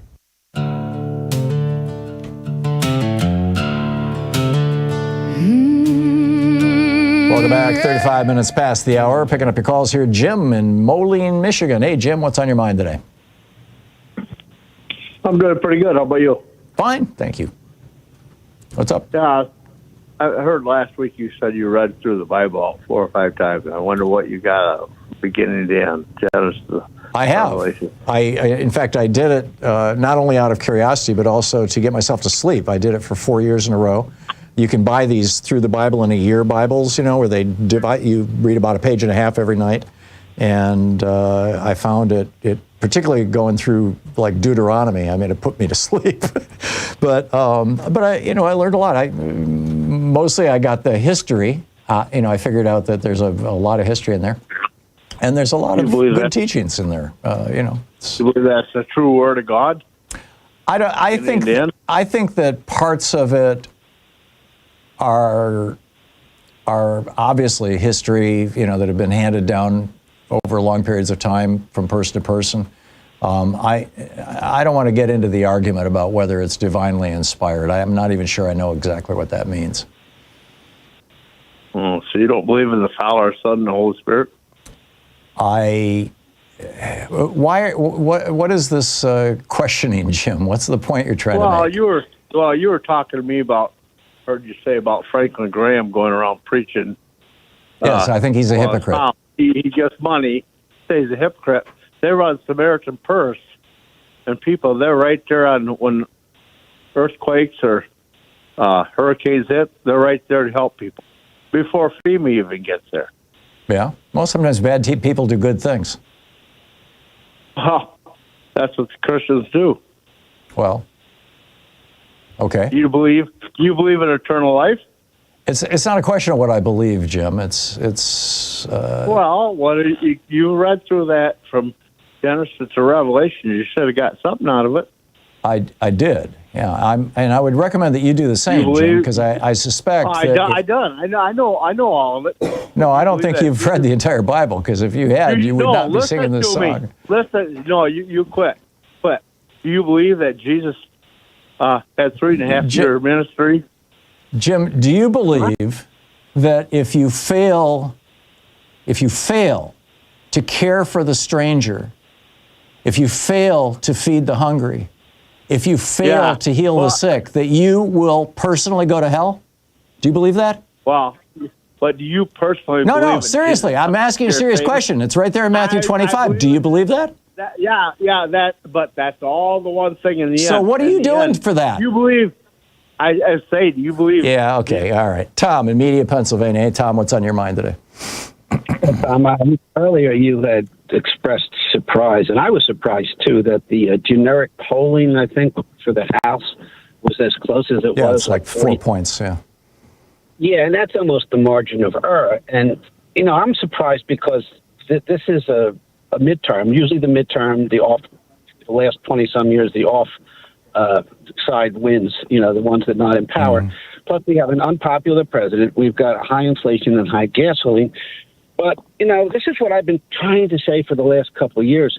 The Democrats are missing out on the middle class. I mean, we're 52% of the American citizens. Now, I'm skilled union, but I know a lot of skilled workers. That's my tribe in a sense. I'm retired. I go to, these barbecues and swap meets and car meets. I know people like this, and they're very frustrated with the Democrats because their policies, as taken as a whole, and I'm going to give you just 3: Medicare for all 2025, a $25 minimum wage, and the way the make the millionaires pay their fair share is structured. They would harm us, Tom, either through inflation or compression of wages or reduction in our middle class retirement asset values, and we vote for the best economic interests. for ourselves, Tom. And, all these three. No, I get that, Tom, and we have debated those individual issues, you and I, before, and you voted for Trump because you thought he was going to be best for your economy. I'm telling you, the people you're talking about, the upper middle class, the people who are making more than $50,000 and less than $500,000 a year, they're the people who are paying the majority of taxes. They're the people who are paying an average of 35 to 55% income taxes when you add up all the state, local, and federal. It's those people that you and your tribe, you're the guys who are getting screwed by this administration, by these Republican policies, by the big beautiful bill that stuck you with the bill while Elon Musk doesn't pay a damn penny. Okay, can I say one thing? This beautiful I don't think I could stop you. Yeah, you have before, Tom. This big, beautiful bill, Tom, has, compared to Harris's bill, I am paying $3,700 and my wife, but less in taxes per year. So that's a big thing. So you must have a very healthy income. Well, we work for it. Sure. So and that's my point. he threw you a bone. And you said, okay, cool, I'll take that bone, destroy the American government, right? Put masked thugs on the streets and start killing Americans, tear down our democracy, but give me my $3,500 a year, because that's more important to me than my democracy. You think that we believe that our democracy is going to go away in 2 years. Now, do you understand what a $25 an hour minimum wage would do to us, Tom, in terms of inflation? Do the Democrats even care? It's the neighborhood of the minimum wage in half a dozen of the European countries. I don't think that a $25, and again, you and I had this discussion last week, Tom, I don't think a $25 minimum wage is going to hurt anything. I think, if anything, it's going to increase prosperity. Every time. The minimum wage was initiated in 1935. It has gone up either 9 or 10 times since then, maybe 11 times now. And 2 of those times were jumps that were double-digit percentage jumps. And none of them, not a single one of them, can you find any association with inflation, either locally or nationally. Similarly, you have places like the city of Seattle, city of Portland, where you've got, $15, $20 minimum wages now. And not only do you get no inflation, what you get is, because working class people, the bottom half of this middle class that you're talking about, and people below that, they're suddenly having enough money that they can go out and buy things that they couldn't buy before, and that stimulates the economy, and that helps guys like you as well as everybody else. But it also causes push-pull inflation. It does not. It does not. Yes, there is literally no evidence that raising the minimum wage causes inflation. There's literally no evidence. It's never been raised that much. It's never been such a huge raise. Economists say they can't even calculate this, Tom. So please. If it had ever caused even the tiniest bit of measurable inflation, every Republican would have memorized the year. They go, you don't want to do what you did in 1973. Oh my God, look at that. It's never happened. It's not gonna happen. Tom, we're going around in circles here that we've gone around before, so I'm going to move along. But thanks for the call, Letty in San Antonio, Texas. Hey, Letty, what's up? Hi, Tom. Hi. Listen, I'm going to try to kind of clarify something if I can, and if you don't mind, when I'm done, if you have anything additional to add, please help me clarify all of this. Sure. Please do. I've been watching, ICE and all of these people coming together for Lorenzo, the 52-year-old that was shot and killed here recently. And it's just really a mix of emotions, and just watching strangers that don't know him, how it makes them feel, and everybody up and, walking, protesting, feeling it. And, everyone, and no one talks about it, but everyone always brings up, oh, he lived here for almost 35 years, and that guy, he lived here for 20 years, and he lived, this used to be Mexico in Texas, and it could be maybe their great-grandfather was here, and they always lived in the vicinity. So maybe he really didn't cross the border. He was already here, and they want to say he wasn't a citizen because. Well, I think it's been established. In other words, he didn't. He crossed the border, but the way that you deal with people who are not citizens is not by killing them. Well, yeah, I mean, definitely, but they never bring that up, Or frankly, imprisoning them. People. I mean, we're hearing these messages from these people who in these prison camps who are saying that they're explicitly being told there's only two ways out of here. Either you sign the deportation papers and leave the country, or you stay in this jail forever until you die. And why would that be? Well, because the jails are getting like $700 a day for every person that they keep, and these are for-profit prisons, and the Trump family owns some of their stock, and it's like, this is a big thing for the Republican Party, and they're huge supporters of Republican candidates. And it's obscene. It's just obscene. Yeah. Well, yeah, but I want people to understand that people that are particularly from Mexico. Now, I'm not talking Central and South America. They were a lot of their generational, ancestors were already here before the Europeans even came over. Sure. So it's like, they act like this is not, they don't belong here, when really they were here. It's kind of like the Native Americans. They were already here too. And so it just is just, I don't know, it aggravates me, to hear people say that, or, to say that the thing about how long they've been here, all like if he didn't come across legally, but he was here for a long time, and they don't want to talk about his ancestry and his heritage. I get it, Letty. I totally get it. Because, no, you've made your point. Thank you very much. Charlie in Madison, Minnesota. Hey, Charlie, what's on your mind today? Not Madison, Minnesota, Madison, Wisconsin. Oh, but, hey, all the better. Tom, just wanted to discuss a few things that I think everyone could agree upon, and that's Canadian wildfires. It's getting out of control, and it's a kind of a shame that kids are losing out on sports activities in the Wisconsin market. You can't see across the Mackinac Bridge. Yeah. So I was just wondering what your thoughts are on it and how we can do a better job working with Canada to control this a little bit better. Well, when the wildfires were ravaging California, Canada sent planes and firefighters and equipment down to California to help out. We should be doing the same with Canada right now. We should be sending our military. I mean, you want to mobilize the military? Here's your opportunity. So, send some tankers up there filled with water and start, spraying water on those forest fires. Help out the Canadian government. But Trump won't do that because Mark Carney doesn't treat him like a king. Mark Carney doesn't treat him nicely, so he's pissed off. He's having a tantrum. And now he says, because Canadian air is invading America, he wants to put more tariffs on Canadian goods. I mean, this is insane. This is pathetic. And, of course, the wildfires in Canada are caused by global warming, which is caused by burning more fossil fuels, which is a policy that Trump is promoting. So, I think the solutions are fairly straightforward, Charlie, don't you? What do you think about overgrown and not maintaining? Well, I think I think we all have a lot to learn about, forest management, but this is not about forest management. This is about the climate is changing. It's happening all over the world. You're having massive forest fires breaking out in France that hasn't seen this sort of thing. I mean, France has been continuously occupied for 5,000 years with written records. And, it's like, this is brand new. We're in a brand new world here, thanks to the lies that the fossil fuel industry have told us for the last 40 or 50 years. Charlie, thanks for the call. I'll be right back. You're listening to Thom Hartmann. Visit thomhartmann.com for audio and video archives. More of your callers and just more of your calls, excuse me, in just a moment. It's 48 minutes past the hour.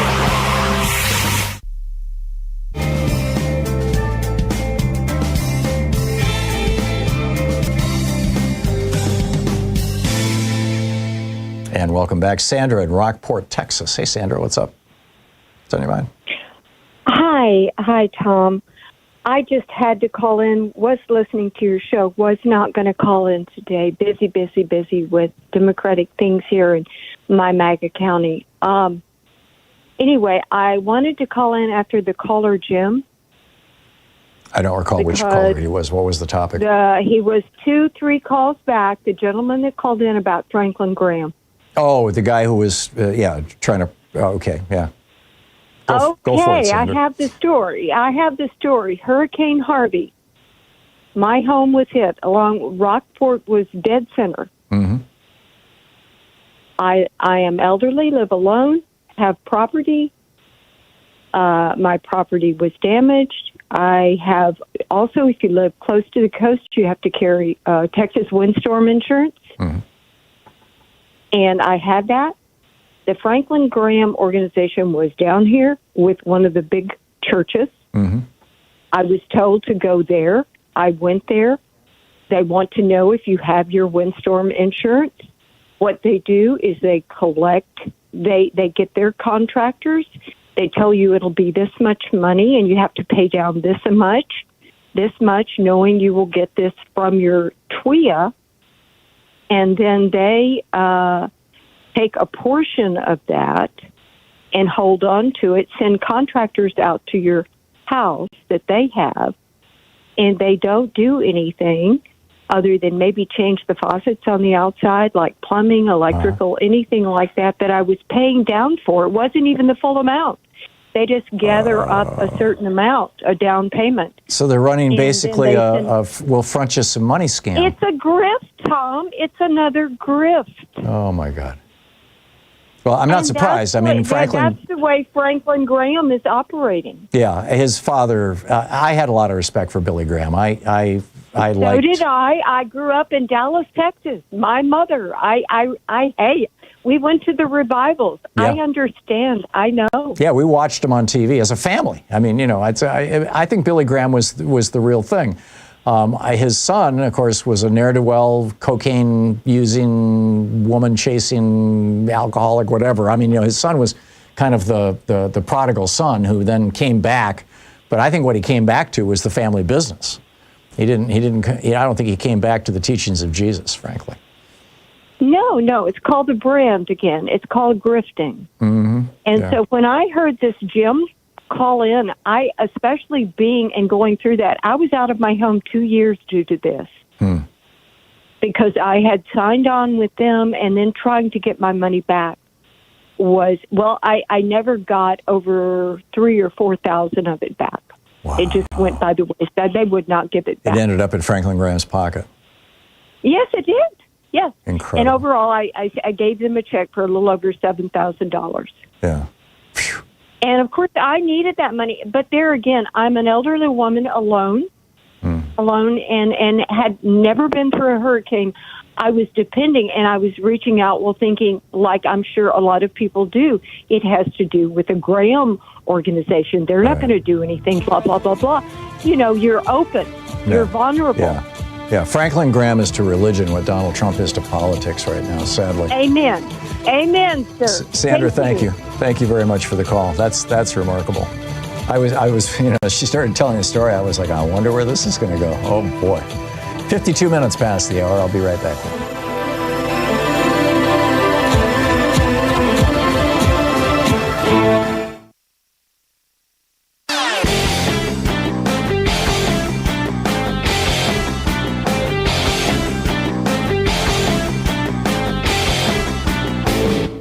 Hey, thanks so much for sharing our program and for reaching out to our stations and sponsors and letting them know that you're listening. It really means a lot to us.